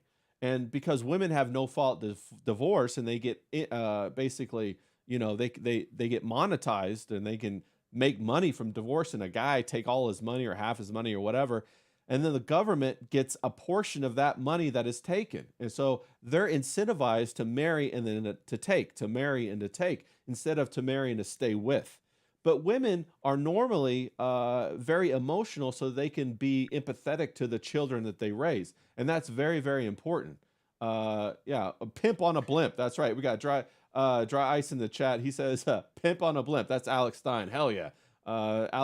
D-Wag says, bow. Whatever happened to him? Is he still around? Yeah, Alex Stein, he's still around. He didn't get renewed with the Blaze. I saw that he's starting to go on some local radio shows, like morning drive time shows. He's doing his own kind of podcast. So I think he's trying to roll with it, figure it out, and figure out what the next step for him is. But, it's very interesting to watch what has happened to him, too, in this whole, this expanse of the online portal, online podcasting, and all of that. And but and speaking of, I was thinking about Glenn Beck, I was thinking about Mormons, all these thoughts just ran through my mind. I was going to bring up the Elijah Schaffer thing. I don't know if you're familiar with what happened recently with Elijah Schaffer, but he was basically, there was this other girl, and she's like a big time conservative girl. Her name's Sarah Stock, and she was like this traditional wife girl, and she said like she was a virgin and all this kind of stuff. And she just got married to her husband, her boyfriend, or whatever. And they even got married in front of the Pope. She's like a big Catholic. Well, it turns out that she was having a whole affair with Elijah Schaffer for like a year or 2 years or whatever. And she wouldn't have sex with her boyfriend because she was telling him that she was waiting until marriage. Isn't that crazy? So she was running this whole complete lie on, this whole traditional thing in order to get more and more attention. And then on the back end, she was having sex with this complete Yahoo, Elijah Schaffer. Did you hear about this, James? I think this is gonna not be controversial coming from me, but this is like people think it might be weird, but I despise the tradcon woman. I despise tradcons because it is the biggest grift in the world. It's the whole thing. These women, if a woman tells you, right, that she's a Bible basher, she's upright, she's got the pencil skirt on, you know what I mean? If someone swears, she'll be like, ooh, like it. That woman is a total fraud and a fucking liar. She's the biggest slut you've ever seen in the background. And what you've just said to me validates that opinion that I had. I thought Elijah Schaffer was a puff. Yeah, I think he is. I thought he was gay. I think he is gay. I thought he was gay. So imagine this. This is how fucking sick the online world is. You've got a bird who's pretending to be a tradcon, who's fucking a bisexual or a puff, whatever he wants to be on any given day. He's not heterosexual. And she sullies the Catholic Church and the Pope by getting married and selling a lie to a future husband that she's like, I mean, he's going to realize that she ain't pristine come the wedding night, isn't he? He's going to be, Jesus Christ, darling, you've been banged out for a year. I don't think you're the virgin you're making out to be. That's what I'm saying. And I agree with you. All these traditional women that are saying, hey, I'm a traditional woman, and yet they want to be on a platform getting all this attention. I think that's like, that's a contradiction. And I think they're just running a scam. They're no more or no less than the strippers who are trying to, get the money out of me. They're trying to shake their ass in front of me. And, a lot of the people, and men especially, who don't have experience in the real world to understand and see through these kind of grifts, they all fall for it. And it's becoming a larger and larger volume of men that are falling for this shit. And I think that's the problem with conservatism. I think that's really the problem with conservatism, because you'll have these people like some really attractive women in Europe, like Maria Theresa Kaiser. You'll have, I forget the other one. She just got married, the Dutch girl, Ava Vlaardinenbroek. They seem to be like on the up and up. But then, no offense, this is you go to America and you've got the Erica Kirks of this world. She was a proper goer before Charlie Kirk. 100. And when Charlie was killed, You know, she's gone batshit crazy, isn't she? Yeah. You could see it in the eyes, you know, mannerisms. This is what's the problem with the conservative movement and why people mock it and take the piss out of it. And that's why we never get anywhere. We never get anywhere with Trump because Trump always changes his mind as often as he socks. He takes us to the bedroom, but he never fucks us. You know what I mean? He never gives us what we want. He's like, he changes. He's like, no, we're not going to do deportations now. No deportations. They've got to ask him and they got to beg him. No, mate, just go in there, fuck the protesters, just go in everywhere and get rid of all the illegal migrants. Yeah. That's what we want. I wish they were doing that in the UK. I am envious, but then you don't do it. You back down. And it's the thing with these trad-con women. They're selling you a lie. I tell you what they're really like. They're more like Lauren Boebert. Yeah. Lauren Boebert is the poster girl for conservatism. You know that this bird is a fucking gun-toting, good-time girl that will like fucking suck the lead out of a pencil. You know what I'm saying? Yeah. That's modern conservatism. It's not all these birds pretending to be churchgoers and virgins. Right. No, I agree with you. We got Carrie C in the chat. She says she loves James's take on society. King Yeti says Elijah reminds me of Steve from Steve and Maggie. Glee Club energy. Yeah, bro. Glee Club for sure. I never knew why Gavin propped him up. I never knew why Gavin McGuinness props him up because I don't like Gavin McGuinness, but he's kind of like he's into the cool shit that I'm into, like the clothes and the music and the culture. But I never understand why these people fucking run together. They don't seem compatible. Well, Gavin McGuinness is an old school fucking punk. And you can tell Elijah's like this prissy puffer. Yeah. I think it did come out that Elijah has swung both ways in the past. But I'll say a comment in a second. Pat says in the chat, she says, don't trust anyone that doesn't cuss or drink. I agree with that. If you don't cuss or drink, I don't trust you, bro. Shout out to Hobo Chili Recipe. Good to see you, bro. He says, what's up, hooligans? Carrie C says, funny you say that about Elijah because she thought he's a poofer too from the start. Then he tried the whole youth pastor angle, and that was super weird, bro. I know he came out and said he was like he might even be like Epstein bad, mightn't he? I'm not casting aspersions, but I always like when you see people getting into youth movements or scouts or cubs or that wanting to be around kids. I always cringe at that. I think if I had children, I would not want them to go to all those social groups. No. You know what I mean? Like kids clubs and scouts and all that shit. No, I completely agree. And I always thought this. I always like, that is the place of elder people. The elder generation is supposed to teach the younger generation. If you're like in your 20s, your 30s, your 40s, what are you doing being a youth group pastor? You should be out there winning at life. You should be out there getting married, having kids, trying to go further, learn something that you can then teach your children and other young people in the future when you hit 50, 60, 70. That's what I always thought. I thought that those are the people that should be teaching the youth, not these young guys or even the women, bro. The women teachers are equally as bad. Have you seen, there's like that teacher in Australia who got pregnant from their 13-year-old student, and she's out there parading it around like it's some kind of trophy. Did you see that, James? Yeah, but because Hillbilly Harry posts a lot of this stuff, doesn't he, and reposts it. Yeah. So I see it through that. But if you notice the difference, the way they do it, when it's the women, they go, this is hot, this is sexy. I wish this had happened to me when I was a kid. But when it's the blokes, it's like, yeah, fucking rightly, it's dirty, it's disgusting. Stick them in the wood chipper, fucking lock them up and throw away the key. But these women, they all go on TV, don't they, looking all glamorous and going, they're fucking talking about it like it was just a natural thing. That's the difference, isn't it, with the men and women in that angle? No, facts. It's fucking bizarre. And some of these women, they're just predators. They're absolute. Some of this shit though is disgusting. Yeah. I won't bring it up on stream, but some of the stuff that Harry's reposted and when I've read the article, it is fucking grim. These women are proper groomers. And if you notice, they always try to get into the jobs, right?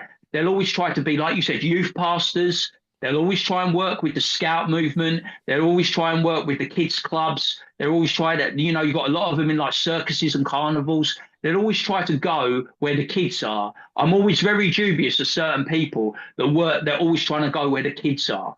No, it's fucking. For facts, bro. It's cringe. It's almost They're hiding in plain sight, aren't they? yeah. They're literally hiding in plain sight. Yeah, it's despicable. Now, of course, there's, some people that have a calling to do that, and that's what they're there for. But there's a lot of people who aren't. Carrie C in the chat, she says, "This is why I find James mad hot. He says what I'm thinking. LOL." She just, bro, she's your biggest fan over there, James. Shout out to you. I've got to have one. I've got to have at least one. Come on. I live in England. The weather's terrible. It's proper grim that 11 months of the year. Just God, give me one thing, one fan, one fan. Now, going back to what you were saying about why did Gavin McInnes prop up Elijah Schaffer, that's a very interesting question. And I remember I was watching a couple of documentaries on like the old Christian broadcasting networks like TBN, whoever the other networks are. They used to have like, Tammy Faye Baker on and, all those kind of wild people. Well, they all worked together, and I didn't realize that. They all worked together and they passed each other back and forth. And so to the Gavin McInnes point, I think there's a hidden network that we don't see that positions people on certain, like The Blaze or with Gavin McInnes or with even with the Shapiro's, The Daily Wire, and they prop them all up. And to us, they look like they come out of nowhere. But they had this whole filtering system to try to bring up new celebrities. If you notice, for a long time, the thing that made us the new celebrity was going around to college campuses and having debates. That was like a little bit of a initiation, or like, the first thing that you would do when you tried to become some sort of streamer. And so that's how Ben Shapiro got his fame. That's how Charlie Kirk got his fame. Then you see, Myron from Fresh and Fit doing that. You saw Alex Stein, he was doing that. So there's definitely an unseen industrial, not industrial, but a pathway through the industry. A conveyor belt, isn't there? There's a conveyor belt of this stuff. Right.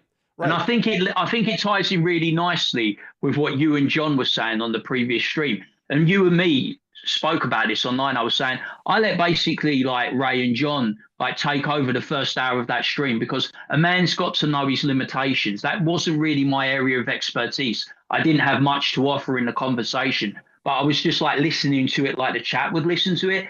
And you were explaining about how there's a hand on the tiller. There's a power behind the throne. There's like a shadow group of people. And I'm always very dubious when someone becomes an overnight sensation. Yeah. And I would feel that about, say one of my videos took off and I become an overnight sensation. I'd even be dubious of myself if it happened to me, because it's like, you're like a plant, aren't you? It's like, when the new guy comes around the mafia and he's like, "Hey guy, you're right. I've been around for a long time." He's a Fed, don't you? He's fucking. He's law enforcement. Where's this new guy come from? Hey, I know.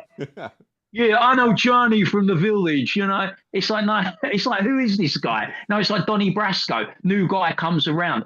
When they put the rocket boots, the rocket skates on people, I'm always very dubious. You see someone like Mint got the rocket skates, didn't she? Like when Riley did it to her. Mint went from having like a couple of hundred followers, and then she did the Star Wars thing, and she got the rocket skates. She had about 30,000 followers overnight, didn't she? Yeah. It's like you think to yourself, this is astroturfed. Yeah.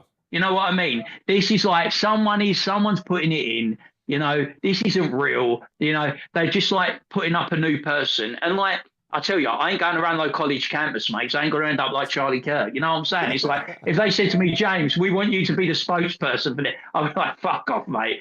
You're all right. Get someone else. You know what I mean? Let Erica Kirk be the spokesperson, mate. No, I don't want it. It's true. Dr. Ice, there, I got it right. Dan Snott, I said it right. Dr. Ice. He said he always thought TBN was the Bible Network, not Trinity Broadcasting Network. There was many times when I used to drive from San Diego to LA that I would drive right by their studio, and they have like this big ornate studio, and I would always look at it and be like, what the hell is that thing? Then I found out it was a Trinity Broadcasting Network. And then if you ever watched any of those shows for the Trinity Broadcasting Network, bro, it's crazy. The stuff that they have on there is crazy. And then if you hear about the scandals behind the scenes, it's even crazier. They're more like a mafia than like a religion. They take care of their own. They take care of their family. When their family commits, like there was one family that had a big show. They were down in Australia. They had like, mega churches. Like I don't know, like 40 or 50 of them, and one of their sons was a predator, sexual predator, and he was a youth pastor, and he preyed on the younger women, and then they would suppress it, and then finally after 10 years, it all broke forward, like like a dam broke, and then they got kicked out of it, or it went out of business or whatever. But it's like that in every single one of these. It's like that in every single one, and quite often they do find support from Israel, which is crazy.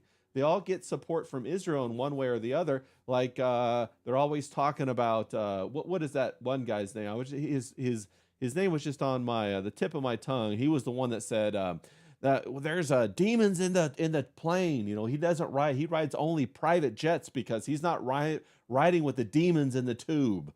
And he does a whole bunch of stuff for Israel. All these people do a whole bunch of stuff for Israel, and I find that very interesting. I've got like the big TV package. I pay like extortionate money for like the TV package because I like the sport and the movies. But we get all the religious channels, and I see that every month, right? They do like this big fundraising drive on all the channels. So they'd be like, end of the month, like they need to get X amount of money to carry on, don't they? To carry on, right? Yeah. So they'll do this drive, right? And they'll be the poorest people, and they'll say, look, here's $10. I've got a friend who's dying of cancer, or can you pray for him? Oh, there's some complications in my family, and it's like these religious channels and these places of worship that are supposed to be for healing and for coming together. They are the biggest grift Ponzi scheme you've ever seen in your life. The money that they're turning over, and like you say, they project this virtuous life, but it's very hard as a human being, who's flesh and blood, to be virtuous. We all swear, we all sin, we all drink, we all smoke, we all do things, but they have to have this polished lifestyle where they wear the fancy suits and they're projecting this perfect life. And behind the scenes that they've got as much problems, if not more, than what we've got. Hold on real quick. I just dropped your audio. I thought I fixed that. I was watching for it. So let me go ahead and fix that up real quick. I just downloaded a new patch for it to fix that audio. Yeah. So let me go ahead and fix that real quick. Now, everybody in the chat, they said Kenneth Copeland. Let's see did that fix it? Say something, James, real quick, if you can. Something, James. Yeah, you're back. Real quick. Okay, great. You're back. Yeah, the one that I was thinking of was a black guy. I think his name was Creflu Dollar. Oh, Creflu Dollar. Are you familiar with that guy? Yeah, that guy. Creflu Dollar, right? He goes, I can't do his accent. I just know the name. I've never seen him, but he's a black dude. And he said he went asleep, right? And God came to him in his sleep and said, you need to raise money to get a private jet. You need about 300 million, I think it was he was looking for, because he needs to leave where he is and go around the country or go around the world and spread the gospel. You need to spread the ministry. So this lying piece of shit, right, pretended that God came to him in a dream and told him to raise X amount of money so he could buy a luxury private jet to spread the gospel of bullshit. And people are so vulnerable and so in need and at a really low ebb, and some of them have got terminal illnesses and are looking for any kind of miracle. And these people will shake them down for their last dollar so they can live a life of luxury. And as someone who believes in true religion, that is an absolute disgrace and an abomination. And everything should be done to put these people out of business. Yeah, but they're not going to be put out of business. The guy I was thinking of, King Yeti, he said Kenneth Copeland, facts. Also Ted Haggard, Jim Baker, Tammy Faye Baker, Carrie C says Creflo Dollar. Yeah, that's who we were talking about. TD Jakes, all those guys. Bro, but think about this, because Joe Osteen, the Osteen guy in that mega church, Joe Osteen. Yeah, the Osteens. Back in the day, I was watching there's a YouTube channel. I'll try to remember what it is. Maybe we'll watch a few of them after I get the video fixed. I should have it fixed. It was supposed to be fixed for today, but I didn't quite test it all, so I didn't want to look like a retard. You know what I'm saying? But as technology grew, they started these TV networks. And that's why, going back to what we were talking about earlier about is everything evil, is progress technology. Does technology make it possible for evil to spread? When technology is not present, then everybody who has a conscience can stop it. But when technology is present, it bypasses people, so it removes the consciousness out of society. So that's basically what's happened. That's why they want to put AI in everybody's hand with the little deals, the what I forget what you call them, the little companions, the AI companions in your hand to brainwash you or whatever. But back in the day when they started these TV networks, that's what they did. They got the money from the people. They were the first version of the Nigerian scammers, really. You know, the Nigerian princes that say, "Hey, I'm a prince." They send you an email and you send them a few quid and they'll send you $1 million. Right. And they perpetually prey on older people because older people are always behind the curve with the technology. But not only that, older people tend to have stored wealth. They have a nest egg that they're going to give to their children. But then if the pastor or the TBN network or the faith preacher, like Uncut Gemstones, such a good show, if they can swoop in and steal that, they will, and rob the next generation of their inheritance, bro. Think about that. That's ultimate evil right there. That's crazy. James, your thoughts? Yeah, well, what I think about is with technology, it boils down to not necessarily if you're a good person or a bad person, but what your intentions are. Like take Grok, for instance, right? And the stick they're beating Grok with the child abuse images. That's why they're going to use that to take down Elon, but they're going to take down they're using that as a reason to take it down, but they want to take it down for the free speech aspect. But take someone like you or me or people in the chat. Grok to us is just a bit of fun, isn't it? We can make like Paul Ogg would use it to make funny videos and funny memes, wouldn't he? He'd be everyone get a mustache for Ray and all that. He would do that. But in the hands of an evil person, in the hands of an abuser and an abusive person, they would use it to create child abuse images.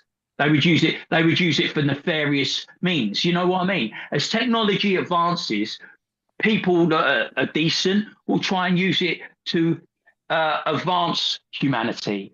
But then there will always be people who are evil, who are degenerates, who are desperate, who will use it to inflict pain on people, to make to earn money through other people's misery. You know what I mean, for want of a better word. Like if John was here, he'd explain it a lot better. But I'm just saying, technology is corruptible because people are corrupt. You know what I mean? Okay. That's a good premise. And shout out to Miami John, wherever he's at. I hope he's having a great day. I like where you're going with that premise, and I would take it one step further and say what technology does is it exploits people that could be addicts and turns them into addicts. And as soon as a person becomes an addict, they become a psychopath. They will destroy everything to fulfill that addiction. Like look at people who are on heroin or whatever. They'll go rip copper out of buildings, bro, to go sell it for a couple of bucks. Yeah, we got gypsies for that, so lay off that shit. Yeah, the gyppos, yeah.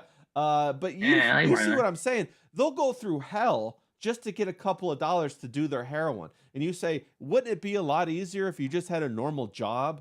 But no, they want their addiction. They'll do whatever it takes. And so I think that's what technology does, is it primes people who have addicted tendencies in their personality to get like attention, or they see like all the other women see, oh, well, this girl's making $20 million in OnlyFans. And people tell me I'm hot. I'll do OnlyFans. Whereas before she would have never done it, right? She would have never thought to do it, but now she'll do it. And then you get more and more women that do that kind of thing. So I think it's an alchemical process that kind of, hones in on the addictive qualities of people, and it makes them addicts. It turns them into addicts. A lot like you, James, I don't believe that technology is good or evil, but I believe it can be exploited to turn people into addicts. Just like I don't believe people are. Do you want to know one of the industries what I think of that has really damaged people in society? Like, bookies. You used to go down to bookies to place a bet, right? Yeah.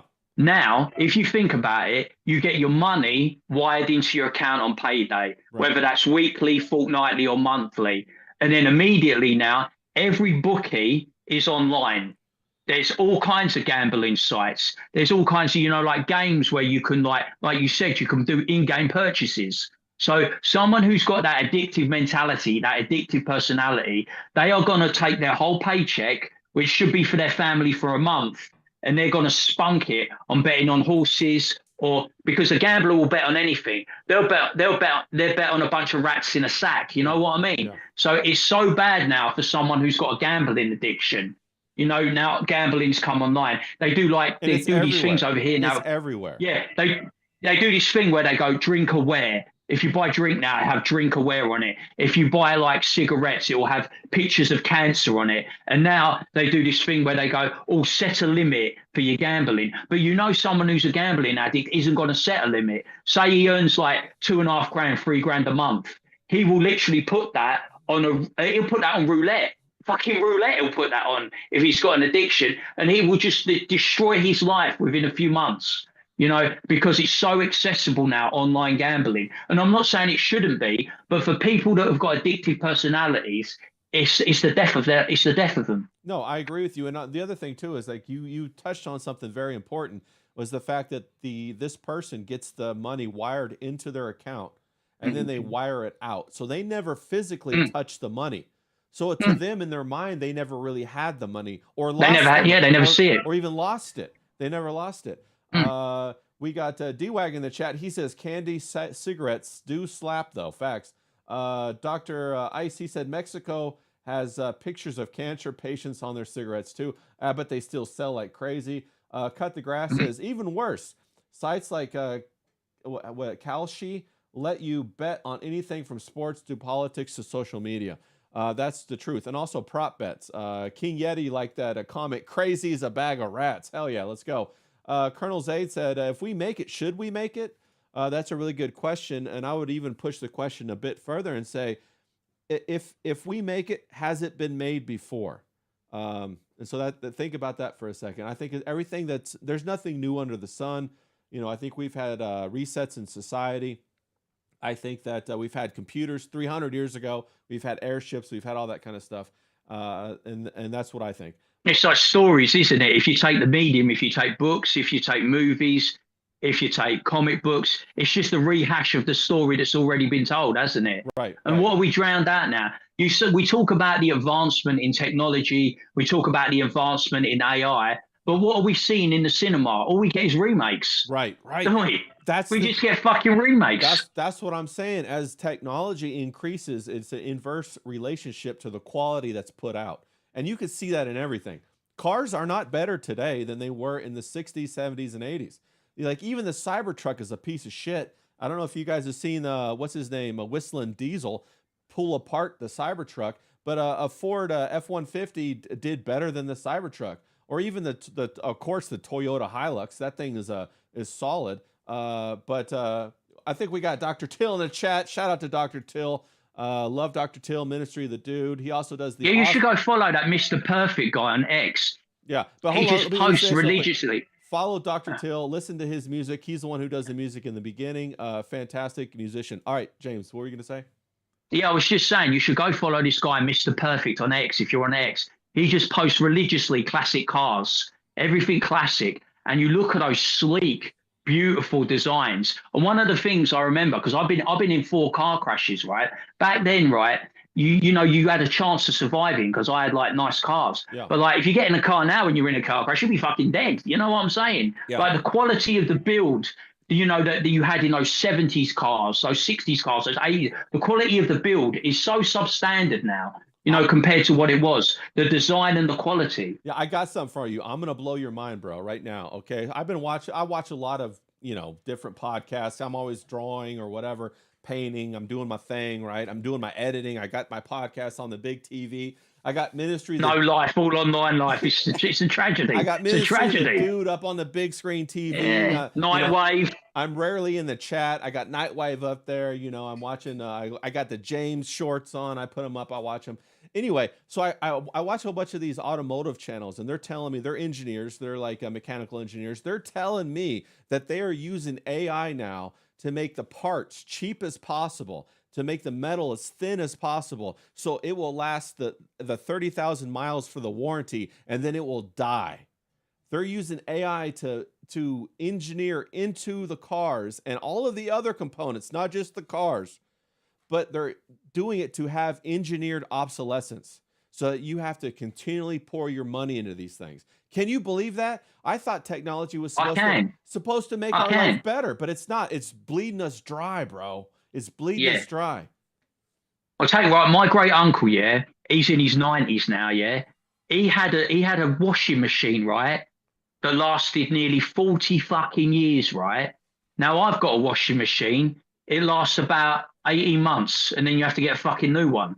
So it doesn't shock me. You know what I mean? Everything's breaking down all the time, you know, whether it be TVs, toasters, kettles, washing machines. You know, I spend half my life replacing shit like that. Yeah. No, it's designed that way so they can continue to pump money into the economy and continue to bleed us. It's like you just said, if you need a new wash machine every 5 years, it's like you're always paying the wash machine tax when they used to make them last 40 years. Same thing with the ovens, same thing with the refrigerators, same thing with everything. Not only that, but they do it in fashion. Like, I don't know if you remember, but everybody used to wear these skinny jeans. That used to be all the rage in the 90s and the 2000s. Then Lululemon came out, and now everybody has to wear the leggings. Well, it's so they throw away all the jeans. So they have the leggings for 10 years. And tell me why synthetic leggings cost $150. I don't know.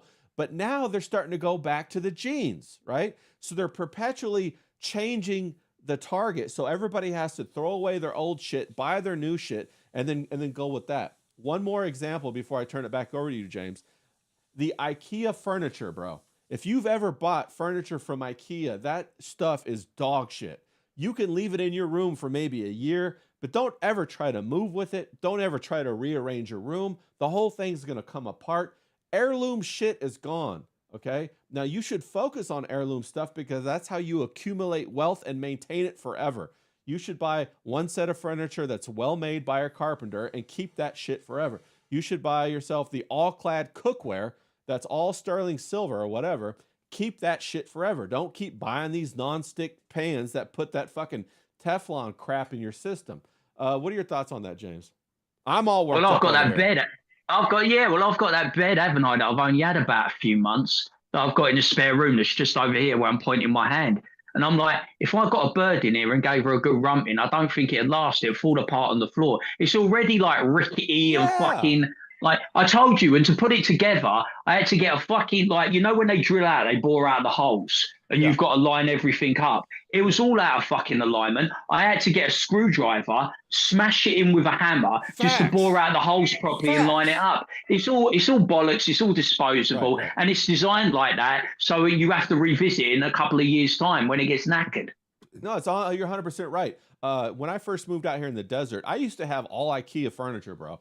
But then when I was down in Hermosa Beach, I was starting to learn how to make frames for myself for my gallery, right? Because I was tired of them charging me for the frame. So I was like, fuck, let me make the frames myself and then I'll pocket that money, right? Because sometimes it was like, you know, $300 per frame or whatever. I'm like, damn, the bigger frames, it could get up to like, you know, $1,000, you know, wholesale sometimes, $1,500. Because these are big wall-sized pictures with wall-sized frames. Anyway, long story short, when I moved out here, I said, well, let me just buy a couple more tools instead of going to IKEA and build all my furniture. So that's what I did. I built all my furniture. It's solid as a rock. I'm never going back to buying IKEA furniture again.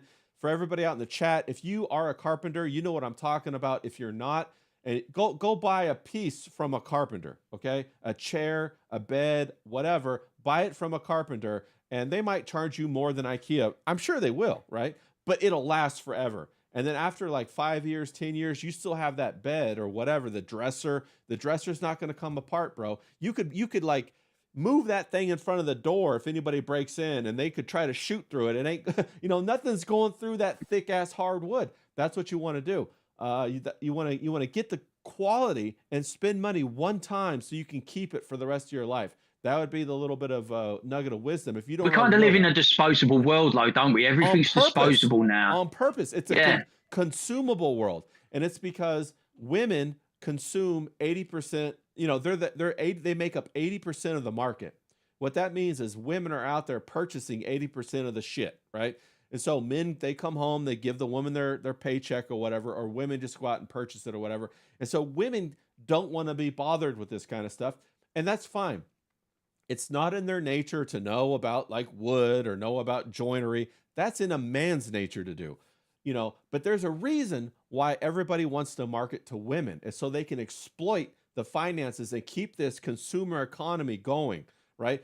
One year the trend is, you might have perfectly good high heels, but next year they're no good anymore because that's not the trend, right? So we should go back to the days of classic Coco Chanel, classic Christian Dior, where the fashion was timeless. Beautiful menswear, for example. James, you know what I'm talking about. You love menswear. Stuff that is going to stay in fashion forever. Not these stupid gimmicks. What are your thoughts on that, James? I know I went on a rant there for a minute. Yeah, I think like with my style, everything is centered in the 80s. If you look up, there's a website you can go to, 80s Casuals Classics. Mine's very centered around like football culture, mod culture, around that time. And if you go on that website, you'll see the kind of style that I like. But I find it really hard to see how, I don't know if it's the same for Americans, but I don't know how in this country we can wean ourselves off cheap stuff from China. No, Everything is cheap shit from China. Right. Everything. You know what I mean? You go on Amazon, it's cheap shit from China. You know what I mean? That we're so addicted to it. But it's like we've got shops like Primark where you get cheap clothes from Bangladesh and India. You know what I mean? We're so addicted to like disposable cheap products.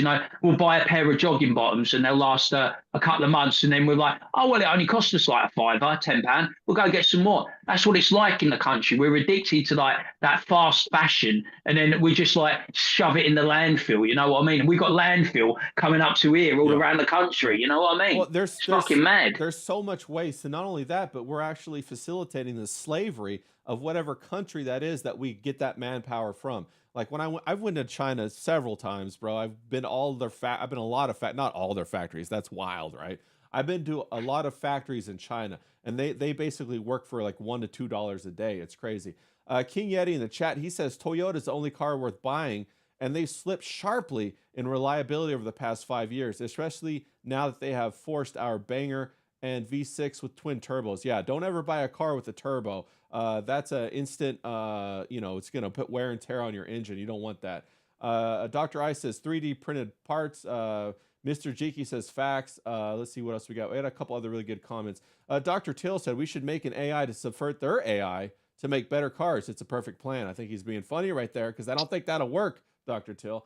Darren says BMW charges a monthly fee to use their lights that go around corners. Bro, they charge subscription for seat warmers. They charge subscription for higher horsepower, in their chip that regulates fuel injection. If you want the higher horsepower, you have to pay a monthly fee to get that. And well, we used to have something. Have you ever heard of it? The Haynes Manual. No. We had something called the Haynes Manual, and the Haynes Manual was basically you could buy it for whatever car you had, and it would run you through how you could repair it yourself. Oh, no, okay. So you know what I mean? Yeah. So we had these things called Haynes Manuals, and I used to repair my cars myself because I had the manual, and it was like a step-by-step guide. So even a dummy like me could do it. Yeah. You know what I mean? You just got to follow ABC. Yeah. But now, cars in this country, they all have sealed engines. Yeah. So you have to take them to a specific, you can't even take them to your mechanic or your garage, your local one. You have to take it to a very specific, so you've got a Toyota or whatever, you have to take it to the nearest Toyota garage and they will do it. Otherwise you invalidate all of your warranties and stuff. Yeah. So they don't even allow you to work on your cars anymore. You're 100% right. It goes even further than that. With their computer systems, they have like a serial number check in the software. And if you don't put that in the software, it will reject the part. It won't even let it to be put in, and the engine will not work. King Yeti in the chat says they're about to roll out service model on all vehicles. You want heated seats, monthly payments. You want Apple AirPlay to work, monthly payment. Facts. That's what's going on. They're taking away your private property rights, your right to own private property, and your right to repair. I don't know if you guys know Louis Rossman or follow him, but you should follow him. He always talks about the right to repair. He talks about private property ownership. He talks about IP ownership, and he really fights for us, the consumers, the consumer rights. Bullshit. Mr. Jiki says TPMS batteries are meant to run out in 5 years, leaving you with a dummy flat tire icon on your dash if you don't want to spend $400 per month to replace it. Right. So then you have that on your dashboard. Dr. Till says IKEA is the clip art of furniture. Facts, bro. IKEA sucks, man. Pat agrees with that. Darren gets a good laugh out of that. Dr. Ice says, don't ever buy a cabinet from Wayfair. Hold on there, Dr. Ice. I know where you're going with this because basically that's child trafficking. We all know that. We're not going to fall for a $20,000 cabinet from Wayfair. We got you on that one. Mr. Jiki says, another dumb thing is cars turning off every time you stop. Starters are rated at 17,000 starts, which should cover the life of the car, but now they only last 3 to 4 years. Yeah, there is accumulation of wear and tear. Also thermal wear. People never think about this, but there's thermal wear in everything with engines, with microchips, with everything. Every time something heats up, it expands. Every time it cools off, it contracts. If it does that long enough, something's going to break. It's called thermal wear. It happens all the time, but it's designed to do that. Let's see, we got a couple others in here. I think we hit on the note on this one, James. Pat says, buy from the Amish. Couldn't agree more. Colonel Zaid says, bow to D-Wag. Okay, I think we got them all. Dr. Ice says he still has his wooden audio deck patio furniture. Audio deck patio furniture in decent shape from 30 years ago. That's back when quality mattered. I don't know if you guys remember. But people took pride in their work, didn't they? Yeah. Back then. Yeah. That was another thing. As technology's advanced, you know what I mean? Back then, everything seemed to be done with care. It was handcrafted. It was like made with love. You know, it was a reflection of the person that built it. You know what I mean? They wouldn't put anything substandard out into the market. Now, because we consume so much, they'll put any fucking old trash out there, wouldn't they? No, it's 100. You're 100% right. We have this thing about like synthetics now, which is basically just a petroleum product. Everything is synthetics now. You see synthetics in jeans, so jeans don't last, but they stretch, right? That's supposed to be good, but it's because everybody's a fat ass here in America that they need stretchy jeans. Like, what the fuck is that, right? So they keep changing these products. It's like when you go to the store and you say, oh, let me get some almond milk. Well, that's not really almond milk. It's really a chemical, okay? It might have to do with almonds, but it's a chemical. There's no such thing as almond milk. They use the word milk as doublespeak to deceive you so that your psychology already embraces it. You see the words almond, you see the word milk, you say, oh, let me try that. That sounds good. But if they put on chemical, or they put on chemical meat that we printed in a laboratory with all these other chemicals so it tastes like real meat, you never buy it. You never eat it. Let's see here. D-Wag puts in the chat, he says, follow to Zaid Studios. Get him above 300 subscribers. Yeah, Zayd's a good guy. He's a really good artist. He's also developing. He's got more than me. No, boo, don't. He's got more than me. Boo, don't follow him. Don't follow him. Also, yeah, make sure you follow James. Come on, he's one of the bruvs here. We got to get over 400. We got on the John in the chat. He says, glad you can finally admit it, Dr. Till. So apparently Dr. Till's talking some shit. But that's what's going on. We got, planned obsolescence. We're being moved into a state of slavery. They're taking our rights away for private ownership, bro, through subscriptions, through these leasing things, through you never own anything, right? That's a big time problem. So, as people, James, what do we do? How do we counteract this craziness? How do we go against it? I don't know, because I posted something today, and I think the reason we need stretchy material, because there was this really hot bird, right? And she was primo rocket material, right?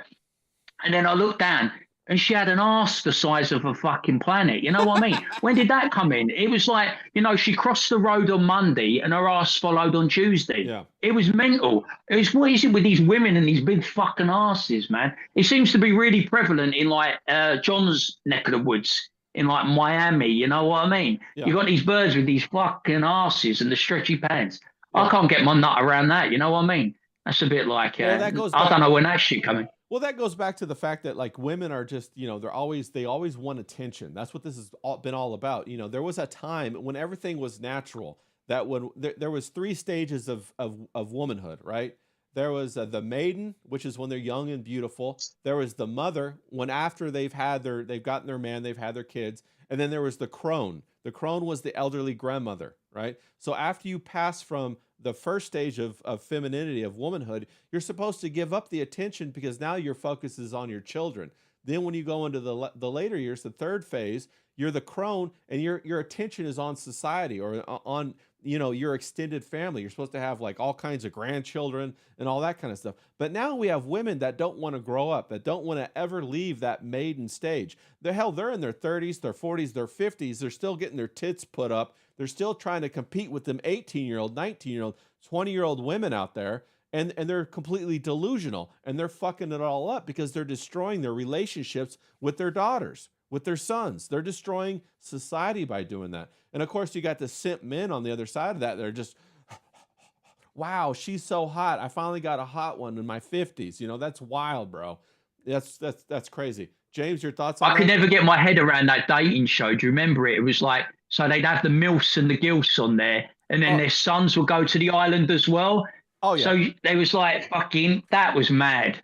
Oh, yeah. Bro, I know exactly what you're talking about. I watched people make fun of that. That was complete. What was it called? MILF Island, GILF Island, something like that? I don't fucking, I can't remember. Yeah, okay, so for people who might not have seen it, what they used to do, or what they did 2 seasons of this, where they would take mothers who were in their like 40s or 50s, I think, and then they would take their sons that were in their 20s, and they would put them on the same, like Love Island, and they would have the son of one woman go with the mother of the other mother or whatever, and they would rotate. It was the grossest thing I'd ever seen, and it is complete social engineering.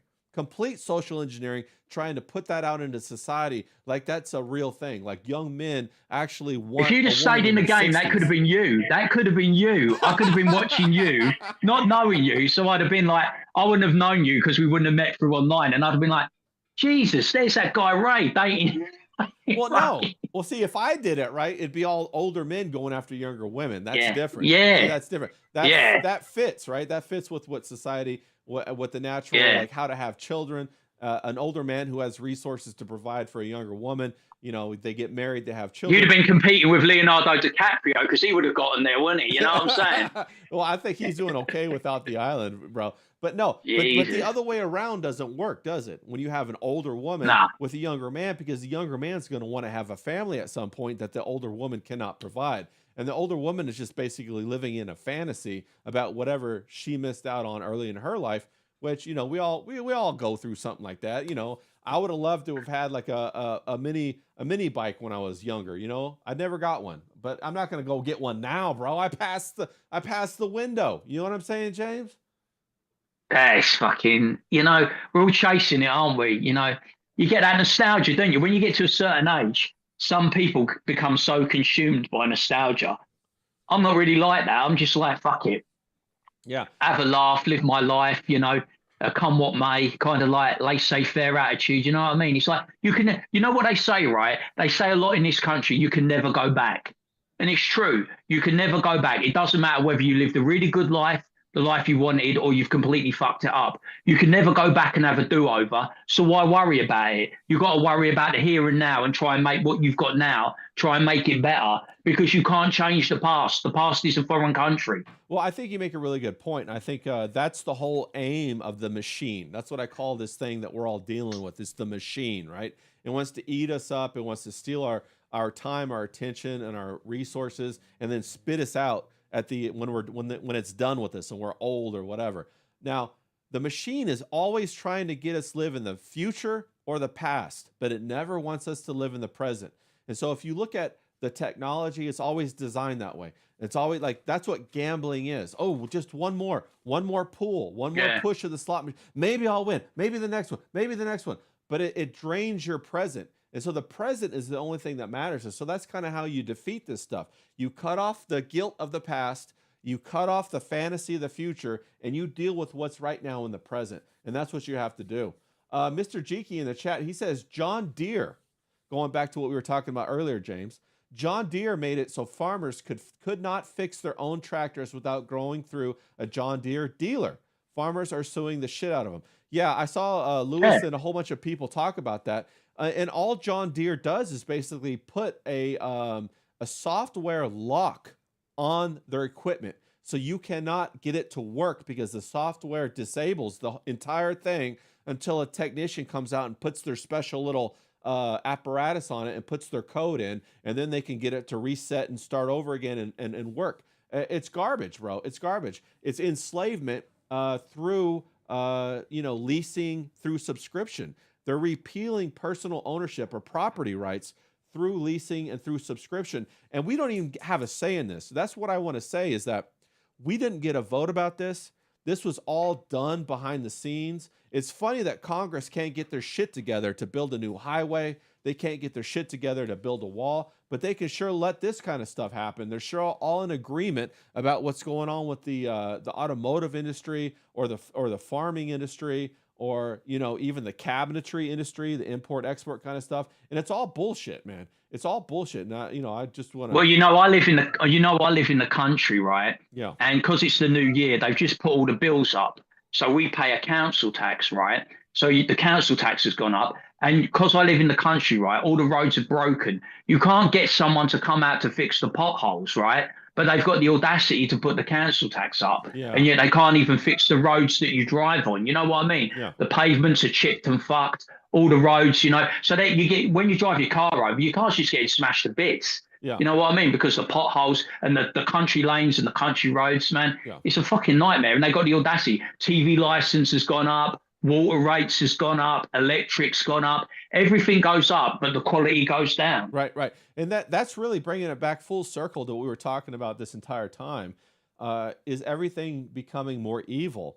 And then you and Darren touched on it when you talked about you can't stop progress. And to the machine, progress is technology. It's not quality of life, it's technology. So as technology increases, then our quality of life will decrease. And that's what's going on right now. You see it, like you just said, with the potholes. We have the same exact thing in California. Our roads are absolute shit. I'm sure Dr. Ice in the chat, he can verify what I'm saying. He lives in California too. But it's complete bullshit. It makes it so that fewer people who are tyrannical can rule over more people. And so they can impose their will. And it really reflects a hidden hand of power.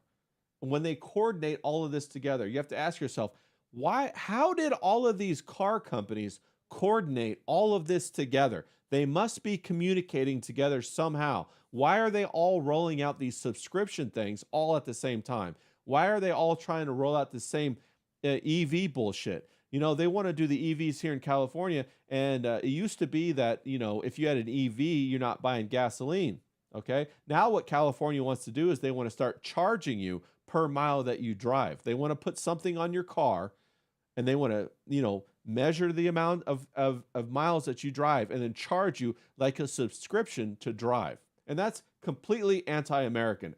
America was built on open roads, the thrill of the conquest, the horizon in front of you. You roll down the window and you take off down, the freeway to go on an adventure. And so that's what's going on right now. Do you have any, we're coming up on 2 hours right now, James. Do you have any kind of Well, do you know what I feel? What I feel it's like sometimes. I play chess, right? And I feel like life sometimes is a game of chess. But we've got people like us have got the shit end of the stick. We're the pawns that get sacrificed. You know what I mean? Yeah. And the people that have kind of got their hands on the tiller, they're the queen, they're the fucking knights, they're the bishop, they're the rooks. They've got more invested in the game. You know what I mean? We're just pawns to be sacrificed. What I worry about, because I'm a very outgoing person, I'm a very social person, I want to be out and amongst it. My fear is that future generations are just going to be in their house 24/7. They'll never have to leave. That's my fear. And when society loses the ability to communicate, the ability to interact with men and women, other people, sustain relationships, when we just become these isolated freaks, that's what I worry about. Yeah, no, I agree with you. And I want to say something right now. I want everybody in the chat to remember this, okay? I was watching a couple of podcasts, and there was one guy in particular who was an engineer. And he said that they had developed these AI companions. We talked about them earlier today. Now, what they're going to do is they're going to force a lockdown again when they release these AI companions so that people embrace the technology when they're lonely. And so that everybody accepts the technology. Get them at their weakest moment. That's right. So everybody out there, keep an eye on that in the chat. See if that's going to happen. And then you can say, oh, we heard about it with Ray and James, and they were talking about it. And you can be like, yep, that's what's up right there. And, I try to keep abreast of all this kind of stuff. And I watch a lot of podcasts from a lot of different people so that I can discern the narratives that are being pushed so that I can kind of track it. Now, James, you said that the queen and the king are the ones that have their hands on the tiller. You're completely right about that. And the only thing that we can do as people is to voluntarily reject participating in tilling the land for them. We have to wake up. We have to do more work for ourselves. We have to not go along with the situation. Maybe that means that we cook more at home. Like I was going to say, if everybody just started cooking at home, the whole fast food industry would fall on its head, right? And that's one of the very first things that the society attacked was women cooking at home with TV dinners, don't make the wife in the kitchen. That's a big deal. So, somebody needs to get their ass back in the kitchen, whether that's the men, the women, somebody needs to get their ass back in the kitchen and start cooking good food and take that. That's one way to save money.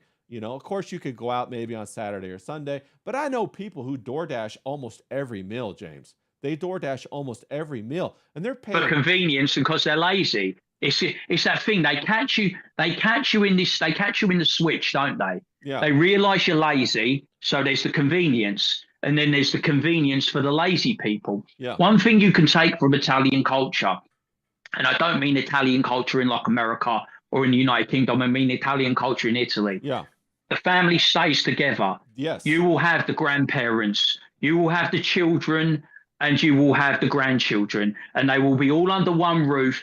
And the family meal is sacred. Yeah. It's where the family come round together to bond, to put the world to rights. That culture is still very prevalent in Italy. And I think we've got away from that because in America and UK, in England, it's always our two countries where they try to break it down. They're trying to break down the family. They're trying to break down society. They're trying to take away all the structures that we've relied on for years that have made us great. And they're just trying to make it all chaotic and anarchy. Yeah, that's exactly right. The pill that we need to take, the family pill.